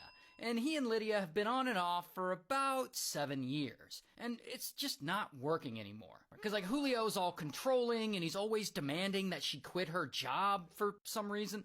He's just kind of an asshole. And one day, Lydia has had enough of his nonsense. And pow, she breaks up with him. Now, this is a big problem for Julio, not just because she broke up with him, but because the apartment they're in seems to be hers. So she gets to keep it while he has to move out and find a new place to live. So he goes and he finds a new place, and it's a real dump. It's a room in a boarding house, and it's really small, like literally 10 square feet. So now he's living in this little ass room with nothing. Like the room costs $70 a week, which he doesn't have because he got fired from the lamp factory. So he's not able to pay rent on his room, and quickly he gets behind on the payments. The lamp Bro's factory. whole life is just falling apart. But he doesn't go and commit mass murder just yet. That comes later. And about 6 weeks go by, and he still isn't feeling any better. I mean, he's broke, he misses his ex-girlfriend, but then he gets an idea. What if Lydia were to agree to get back together with him? I mean, that would certainly make him feel at least a little better. I mean, maybe if she got back with him, then he could start to turn his life around. Here's the problem with that, though. Lydia is done. Like, she doesn't exactly want to see him. But whatever, Julio doesn't care. He gets all drunk one night and he decides that it'll be a great idea to surprise her by showing up to her work, because then she'll have to talk to him. So then Julio shows up to Lydia's place of work, ready to spit some serious game. Here's the thing about where Lydia works, though. She works at a local nightclub called the Happy Land Social Club. And this place is really small, but it's also very popular, and it's also super busy all the time. But tonight is a little different. Tonight, it's extra packed with people due to it being Carnival. So there's about 100 people in this really small club. And Lydia is there working the coat check. And so around 2 a.m., Julio shows up. And he's all sauced up, probably stumbling all over the place. And he goes to the coat check and he starts trying to talk to Lydia. Like, hey, how have you been? But unfortunately Hola, for mommy. him, she's not really feeling him. So she rejects him like, I don't need you, you should go. So he leaves. He leaves the coat check area and he mingles around the club talking to people he knows. About 40 minutes later, he comes back to the coat check area and he starts trying to riz her up again. And he's like, I know you have a boyfriend now, but doesn't matter. You and I till death. Which is just a creepy ass thing to say to your ex. Regardless, Lydia is still not feeling him and they start arguing again. And he's just not leaving her alone so she can get back to work. But then a bouncer notices, and boom, he finally steps in. And he's like, okay, bro, let's move it along. And Julio doesn't like this, so he starts arguing with the bouncer. But whatever, the bouncer escorts his drunk ass outside and tells him to leave. But as Julio's leaving, he turns back to everyone and he yells, I'll be back. I'll shut this whole place down. Which is exactly what he's about to do. However, I guess no one takes him seriously. They're like, okay, Julio, you're gonna shut the place down. Sure, bud. So Julio leaves, and he drunkenly wanders around the neighborhood for about 30 minutes, trying to figure out what to do. Now at this point, he's still super angry. I mean, he's got no job, no money, and now his ex-girlfriend won't even talk to him. He has nothing. Plus, that bouncer really pissed him off. And this is where he decides he is not gonna let this slide. How dare they treat him this way? He is gonna burn that whole fucking club down so that they don't have a place to work. So he walks to a nearby gas station and he gets a plastic container like a jug and he fills it up with $1 worth of gas. No! Then he walks about 3 blocks back to the club and he low-key pours the gasoline all over the floor right at the threshold of the front door. No. Then he lights a couple of matches, tosses them into the puddle of gas, and bam, a small fire has started.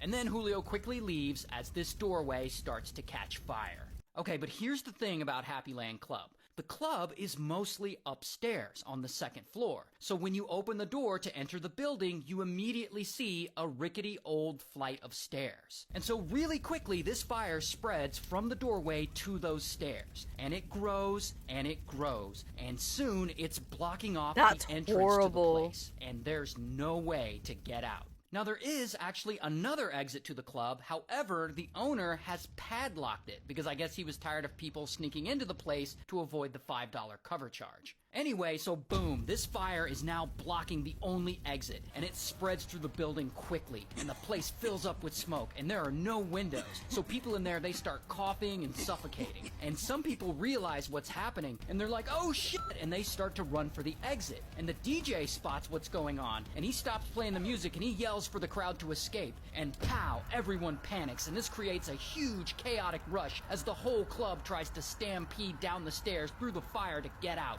Some people fall to the ground and they immediately get trampled. While Lydia, she's working the coat check, which is near the entrance, so she is able to rush outside without getting hurt. However, most of the rest of the club is still inside, and they all burn as they can't get out fast enough.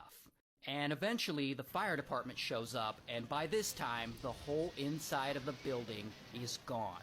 And only 5 people, other than Lydia, make it out of the club alive. Whoa. While 87 other people die in this fire. Meanwhile, Julio goes back home to his little room, and he lays down in the bed, and he passes out, still stinking like gasoline. And no one knows that he just unalived 87 people, which at this time in 1990 is the record for the biggest mass murder in the country. Until only 6 people survived this disaster. So naturally, the next morning, police start questioning them one by one to see if they know anything about how this fire started. And Lydia's like, yeah, I know something. My crazy ex-boyfriend showed up trying to talk to me and he caused a scene. And as the bouncer threw him out, he was like, I'll be back. I'll shut this whole place down. And the police are like, oh yeah, that feels like that might be something. And so police show up to Julio's little room, and the whole place still smells like gasoline. And so, bam, they arrest him. And I don't have a mugshot of him, but here's a picture of him in custody surrounded by reporters. Wow. And so he confesses, and he's found guilty on 87 counts of arson and 87 counts of mass murder, and he gets sentenced to life in prison. And so, yeah, apparently he wanted to burn the club down, but he wasn't necessarily expecting to murder all of those people. That is wild. Did you know that one of America's what do you expect? Like, he's just like, oh, I don't want to kill anyone. I just wanted to destroy a building.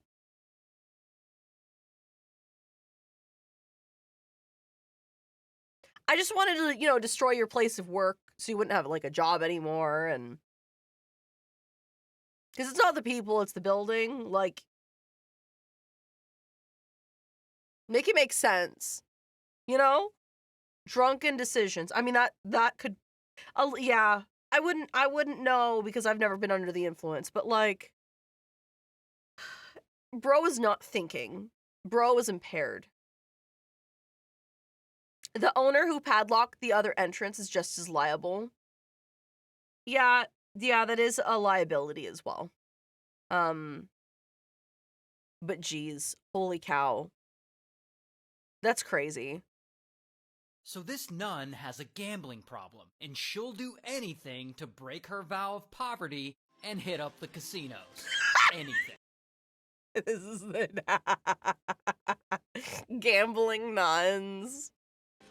Now, her name's Sister Mary, and she's in her 60s or 70s, and she's the principal at a Catholic elementary school in Los Angeles. And even though she's a nun, Sister Mary has a problem. She really likes to gamble. And one day, it's not entirely clear when, she comes up with a plan to steal some money so she can looks so gamble sinister. as much as she wants. So first, she low-key goes and opens up several bank accounts. Then, she starts stealing from the elementary school that she teaches at. I mean, she's straight up taking money from the school's bank account. She's embezzling the students' tuition checks. What? We're talking tens of thousands of dollars here. Like, she's making bank off this scheme. However, stealing money ain't all that much fun unless you have someone to share it with.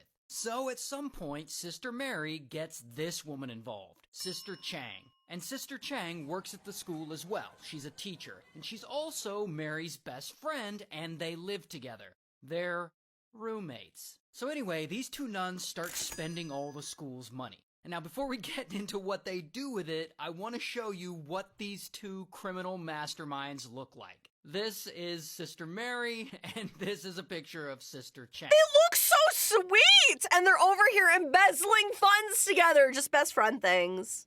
You know?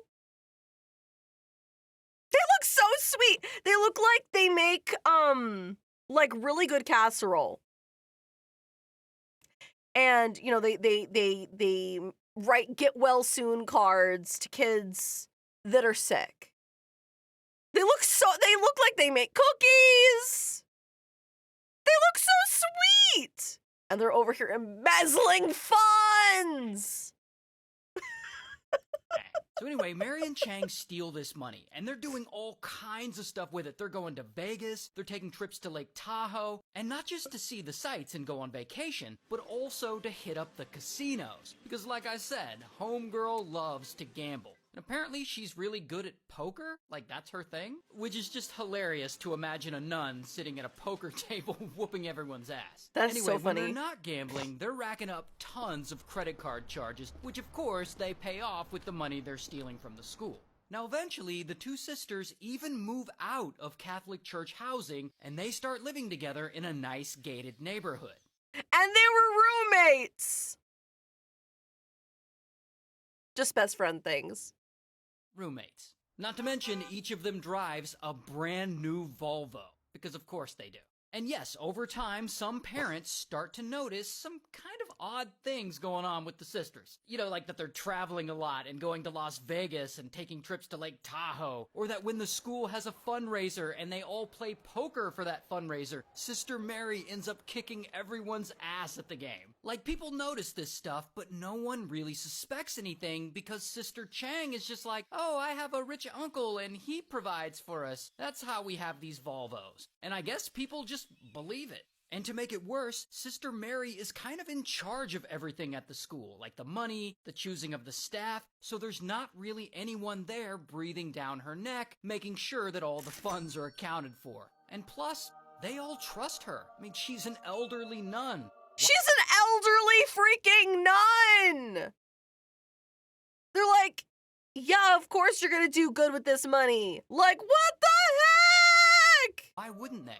And so Sister Mary and Sister Chang's scam goes on for years, more than a decade, maybe close to 2 decades, and no one— Bro, they got away with this for 20 years!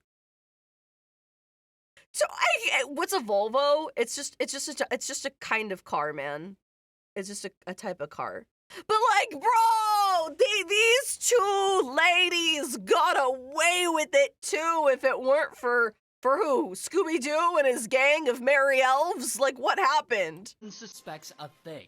And by the way, it's not like the school is super wealthy or anything like that. This school is actually broke as Like, sometimes the students' parents will ask, like, hey, can the kids get new textbooks or sports uniforms? Or can we get an awning so that the kids don't have to eat outside in the direct sunlight? And Sister Mary will be like, how do you expect us to pay for it? Acting as if she isn't stealing all the money. Not only that, but she also pressures the parents into donating extra money all the time on top of the students' tuition to fund, you know, the school and also her gambling trips. And so these nuns just keep the scam going. Gambling, credit card spending, trips to Vegas, they're living the good life.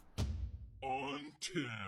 In 2018, it all changes because suddenly the theft just stops. But not necessarily because Sister Mary and Sister Chang have a change of heart. No. It's because they announced that they've both decided to retire from the school and from teaching. You know, they're retiring together because they're roommates. So together, they put down a $7,000 deposit on a 3-bedroom townhouse apartment in the neighborhood. You know, a nice place, because soon enough, they'll be retired and they're gonna move there together. But here's the thing about retiring. When you run all of a business's finances like Sister Mary does, and it's time to hand over the keys to the new person filling— Yeah, so when he's about to reveal this.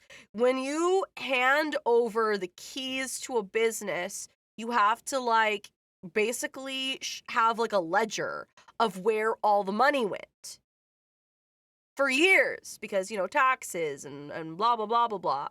There's like an official way that you have to do it, but there's paperwork. There's paperwork, so there's literally a paper trail of her scams or lack thereof because we're going to find out. But this, haha. In that position, it's common practice to have a financial review done so that, you know, everything transitions smoothly. And this is where it all goes wrong. Because Sister Mary has a boss. His name is Monsignor Michael Myers. And yes, that is literally his name, his real name. Michael In real Myers. life, he looks like this, but just for fun, we're gonna make him look like this.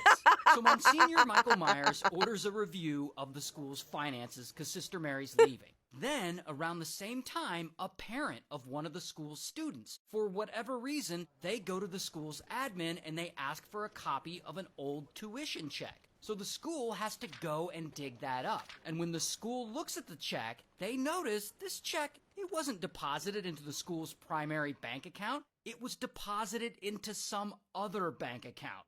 That's weird. And with Monsignor Michael Myers' financial review taking place around the same time, Sister Mary knows she's f***ed. She knows this is about to make her look real bad. So she low-key goes into the school's financial records and she starts messing with the books a little bit. She's asking other employees to change some files. She's asking for some files to be deleted. And this, of course, really sends a huge red flag to Michael Myers and the rest of the school admin. And so they have a forensic auditor come in and do a deep dive into the school's finances. And this forensic auditor goes back as far as she can, which actually isn't very far because I guess they don't keep bank records for much longer than a decade, or at least this school's bank doesn't. But whatever, the forensic auditor comes back and says this: at minimum, $500,000 has been embezzled from the school.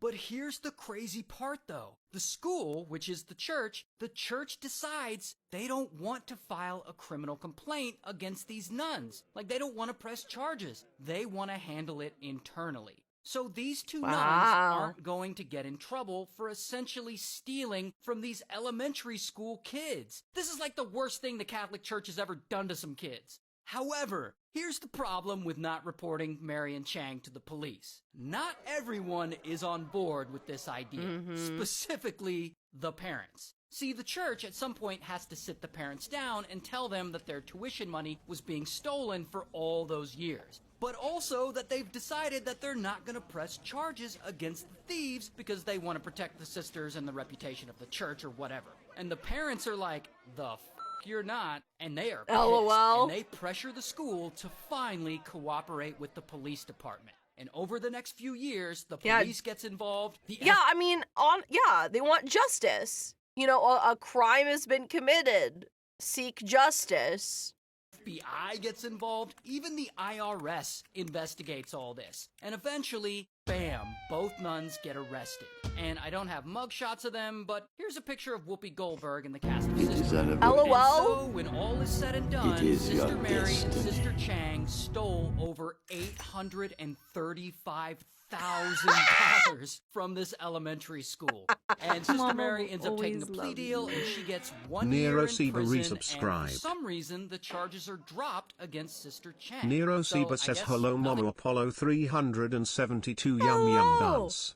Hi, it's nice to see you, and happy April Fool's Day.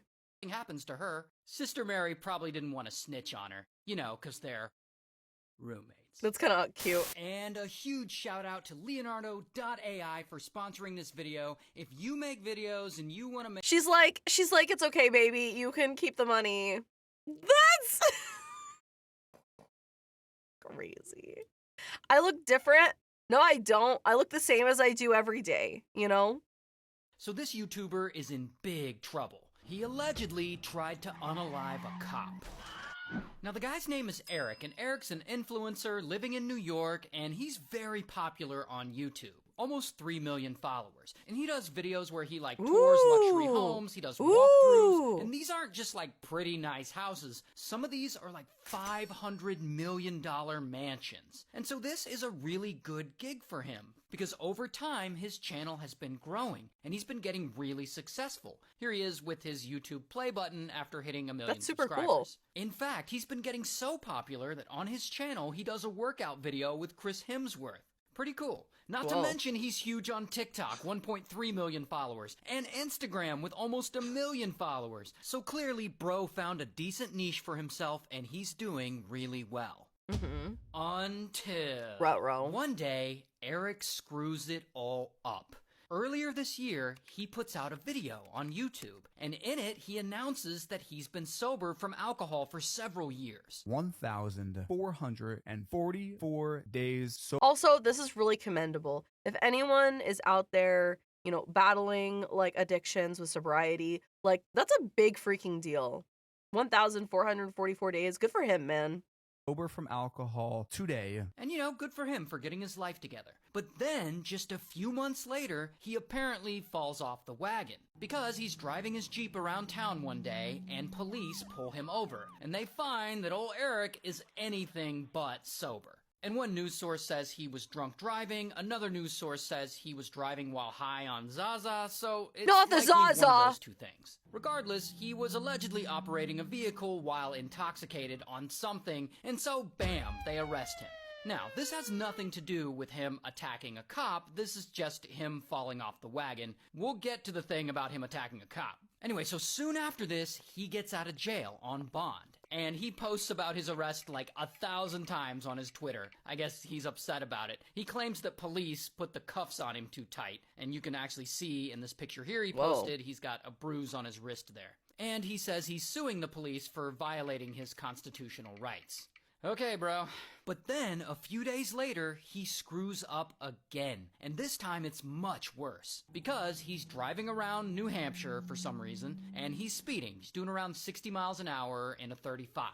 And suddenly, boom, he flies right by a police officer. And the cop's like, oh, hell no. And he pulls out behind Eric, and woo, he turns on his lights. And a bystander actually got this footage of the cop following him. So this is actual footage. Now, most people in this situation would immediately pull over, like, oh man, I got caught speeding, and then, you know, you pay your ticket and you move on with your life. But that's not what Eric does.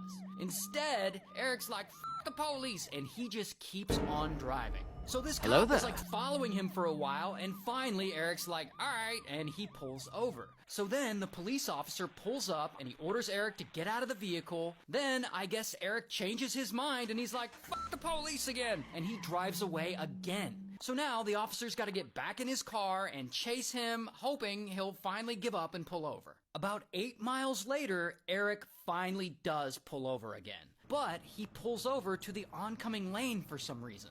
So the officer pulls up behind him and he gets out of his car to approach Eric's Jeep. Then, allegedly, for some reason, we still don't know why, but Eric throws the Jeep in reverse and floors it and pow, hits the cop with his vehicle. No! And the officer flies like 20 to 40 feet before, boom, he lands on the ground. And Eric speeds away. And pretty quickly, the officer calls for backup. And now, there are multiple cops chasing Eric, trying to catch him. And this chase goes on for 28 miles. And eventually, police throw down some of those spike strips, and Eric runs over them, and pow, his tires blow out. And just like that, the chase is over because his Jeep is fucked. And you can actually see a picture of it here with all the tires flat.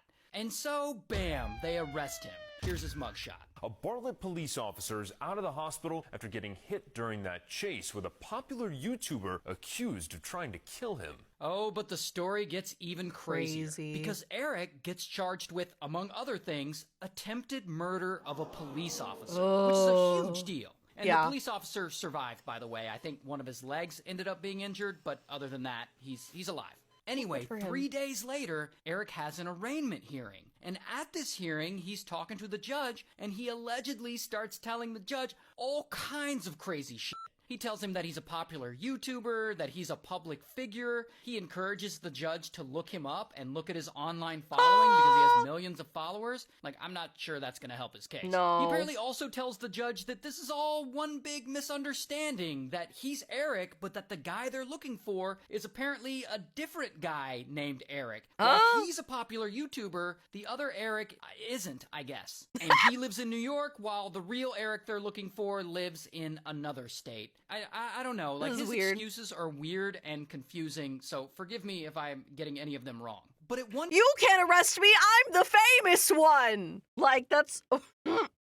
point, he holds up documents and claims that they've been falsified. I have everything right here and it's all been falsified. Then he starts insinuating that the police are all out to get him and that this is all part of some sort of police sting operation. It's a conspiracy! Then he brings up his sobriety. I've been sober from alcohol for 1,558 days, so to press me on a DUI, I'm a public figure. Then his parents show up to the hearing and he starts to break down a little. Mom, thank God, look at me!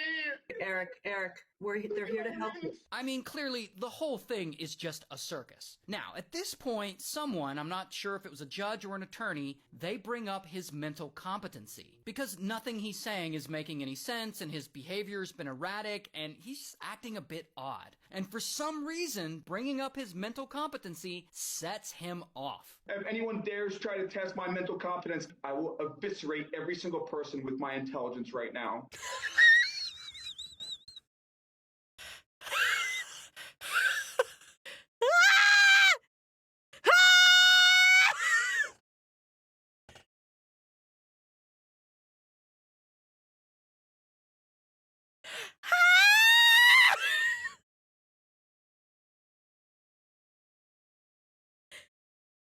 If anybody questions my mental competency, I will eviscerate them with my intelligence. Like, I thought he was about to threaten to unalive everyone in the room, but then he was like, with my intelligence. And then everyone's like, oh, okay.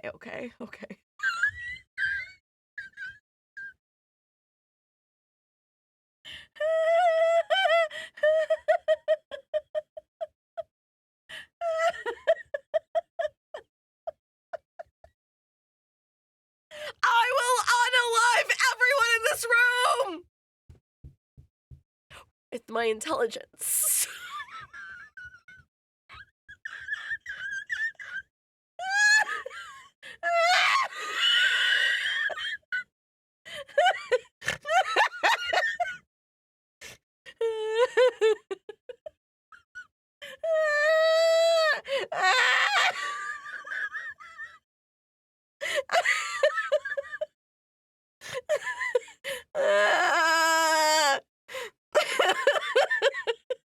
Mommy of the breathe. I'm trying. That's the funniest crap I've heard all day.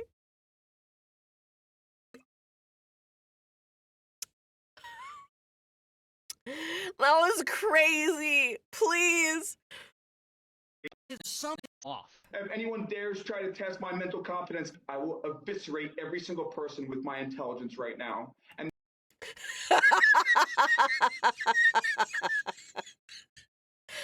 Mama, we always love you.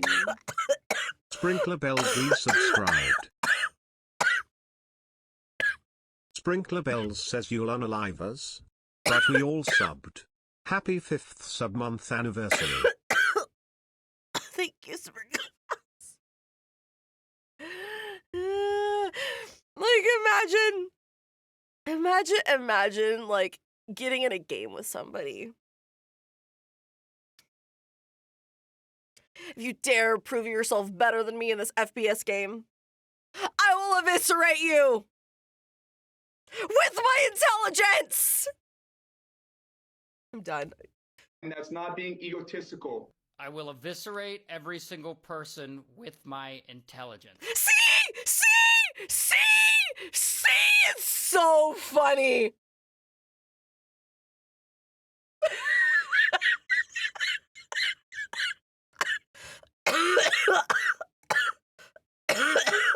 I'm sick.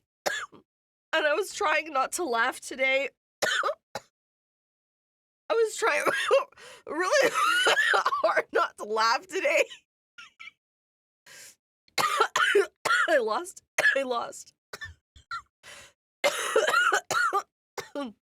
You have to understand, I'm really sick today. And so I'm trying to take it easy. I'm trying to use the least amount of energy in a stream today.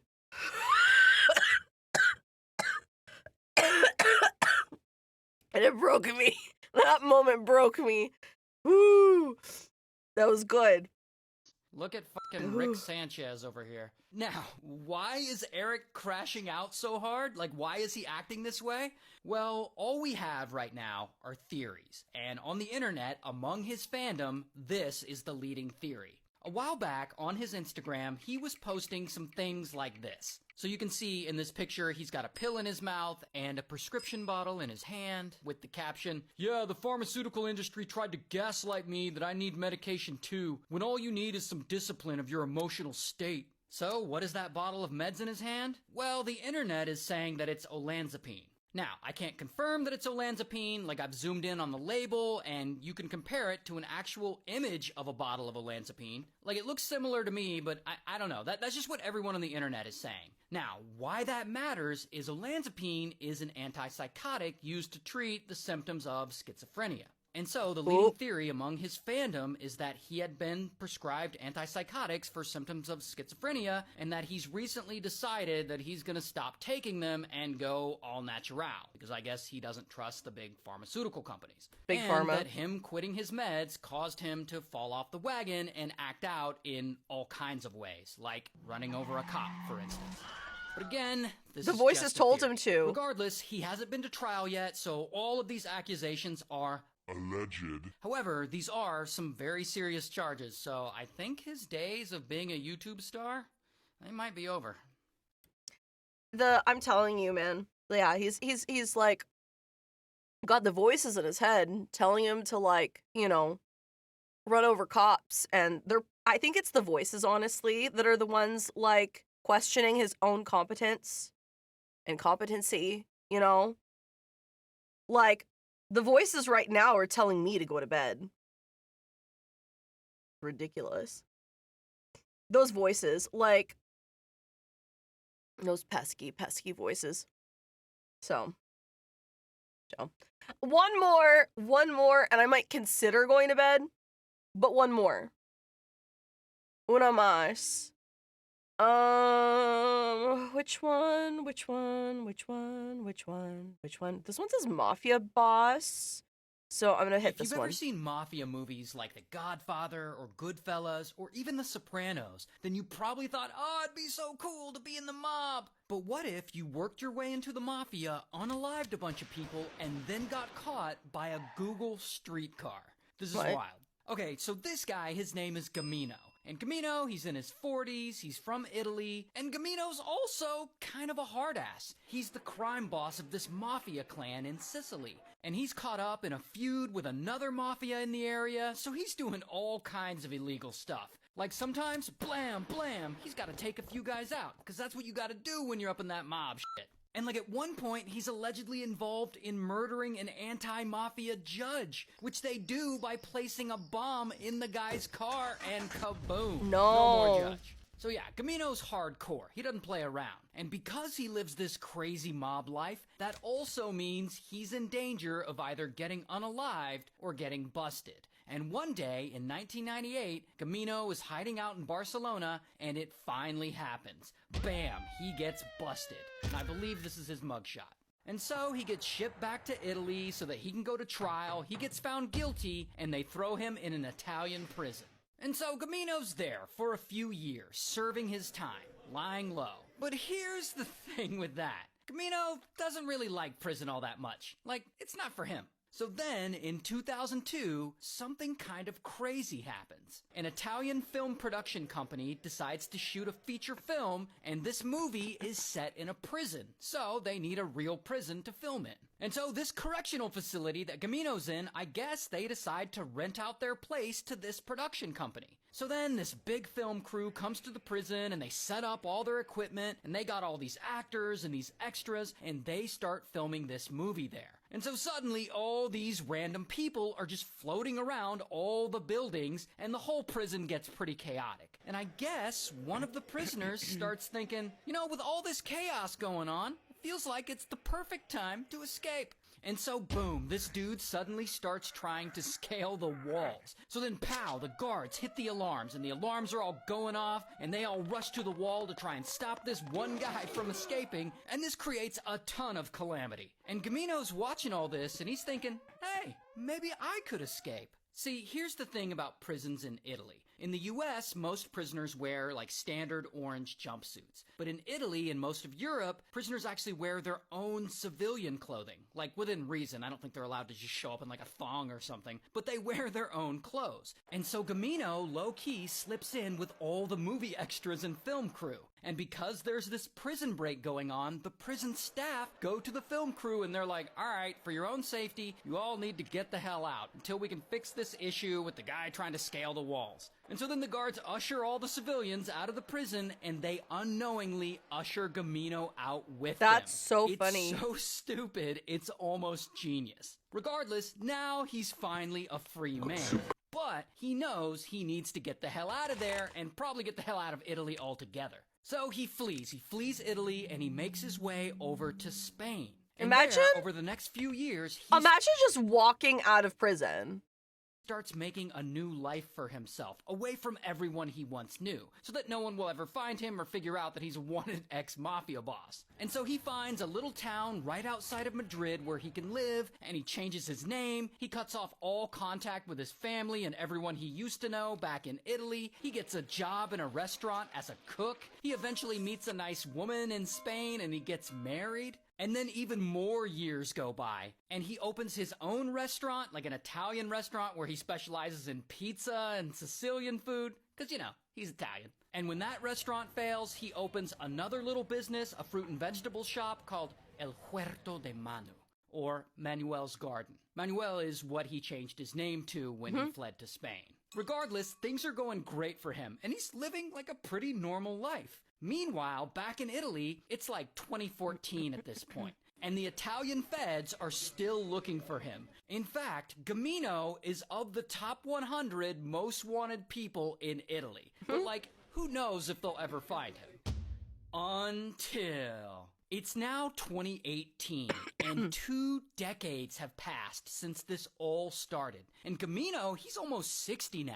And one day, he's standing outside his fruit and vegetable shop and he's chatting with another guy. And that's when one of those Google Street View cars drives by. One of the ones with the little cameras on top. And Gamino either doesn't notice or he doesn't care. Because at this point, like, who cares if he gets his picture taken? He's been on the run for 20 years. No one has been smart enough to catch him yet. In fact, this same year, randomly, Gamino gets into an argument with a guy, a city official, and later he spots that same guy in a local store buying a lottery ticket. And Gamino's still so mad that he walks up to the dude and pow, he slaps the shit out of him. And this is actual surveillance footage of it happening. I obviously can't show you the actual violence because, you know, I'm tired of my videos getting removed, but you get the point. Anyway, afterwards, Gamino threatens to unalive the guy before he ultimately walks away.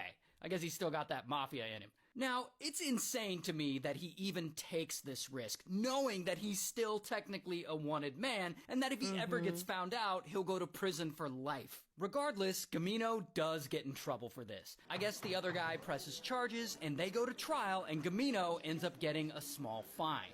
But here's the crazy thing, though. After all that, the Spanish government still doesn't figure out who he is. A former mob guy who's wanted back in Italy.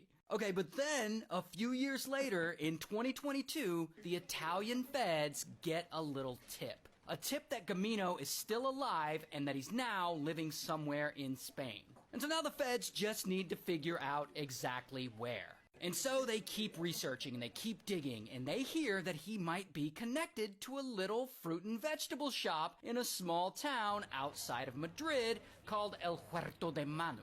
And so they look this place up, and that is when they see it. on Google Street View, standing outside the shop, is Gamino. He's right there on the right in the beige shirt. And so the Italian feds are like, no way. Is that actually the guy? But they can't be sure. Because, you know, as you can see from the image, Google Street View blurs your face out. Here's the thing though, the phone number to the shop is printed right on the sign above Gamino.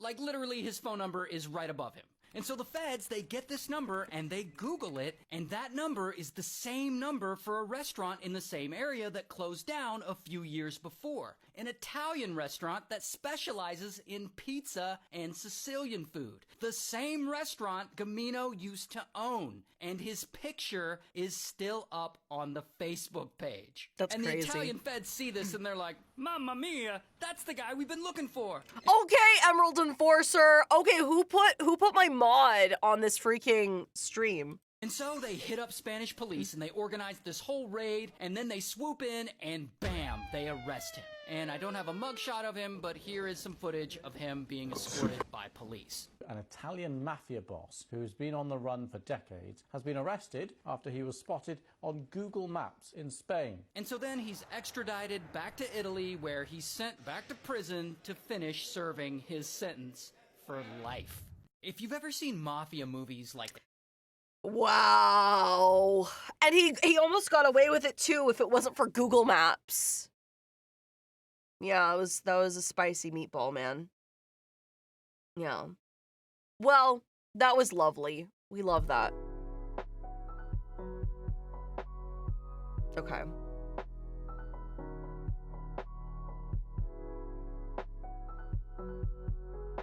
I'm going to... Here we go. Okay. Let me see if I can tab out YouTube. YouTube needs to go to bed. We're gonna send YouTube to bed. Okay.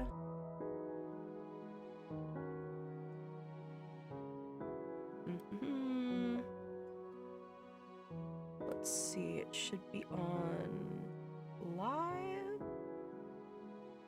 There we go. I'm sorry, guys. I was gonna do BioShock and it...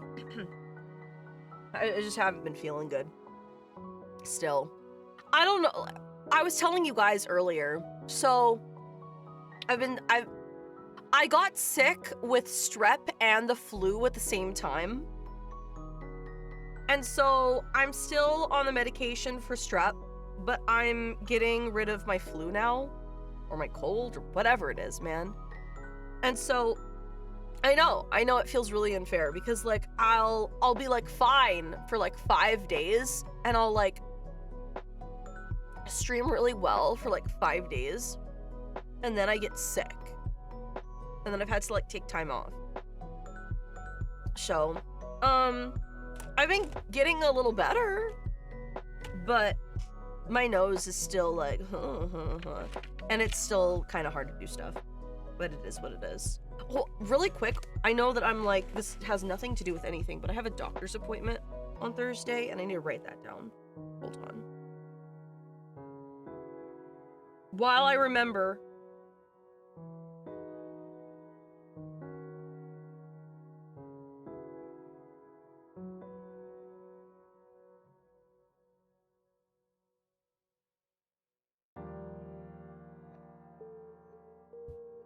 Okay, it's like early in the morning. Whoops, that's not Thursday.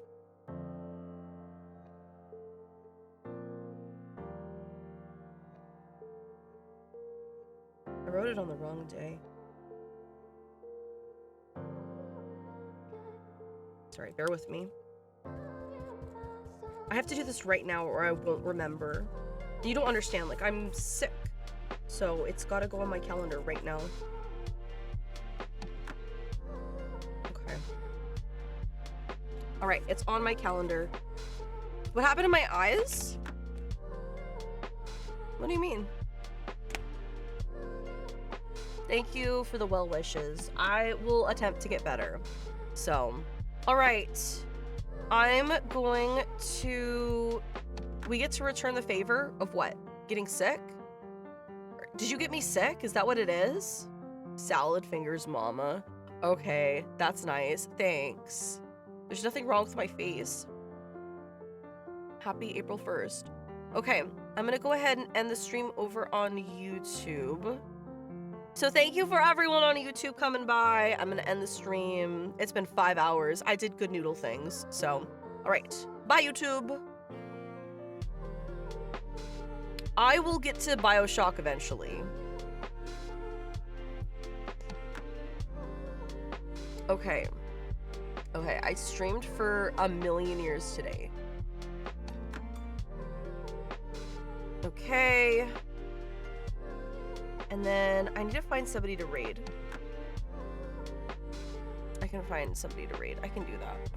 I can do that. And then I need to make dinner for family. Hold on. Who do I put all of my children upon? I have to figure out someone to deposit all of my children on.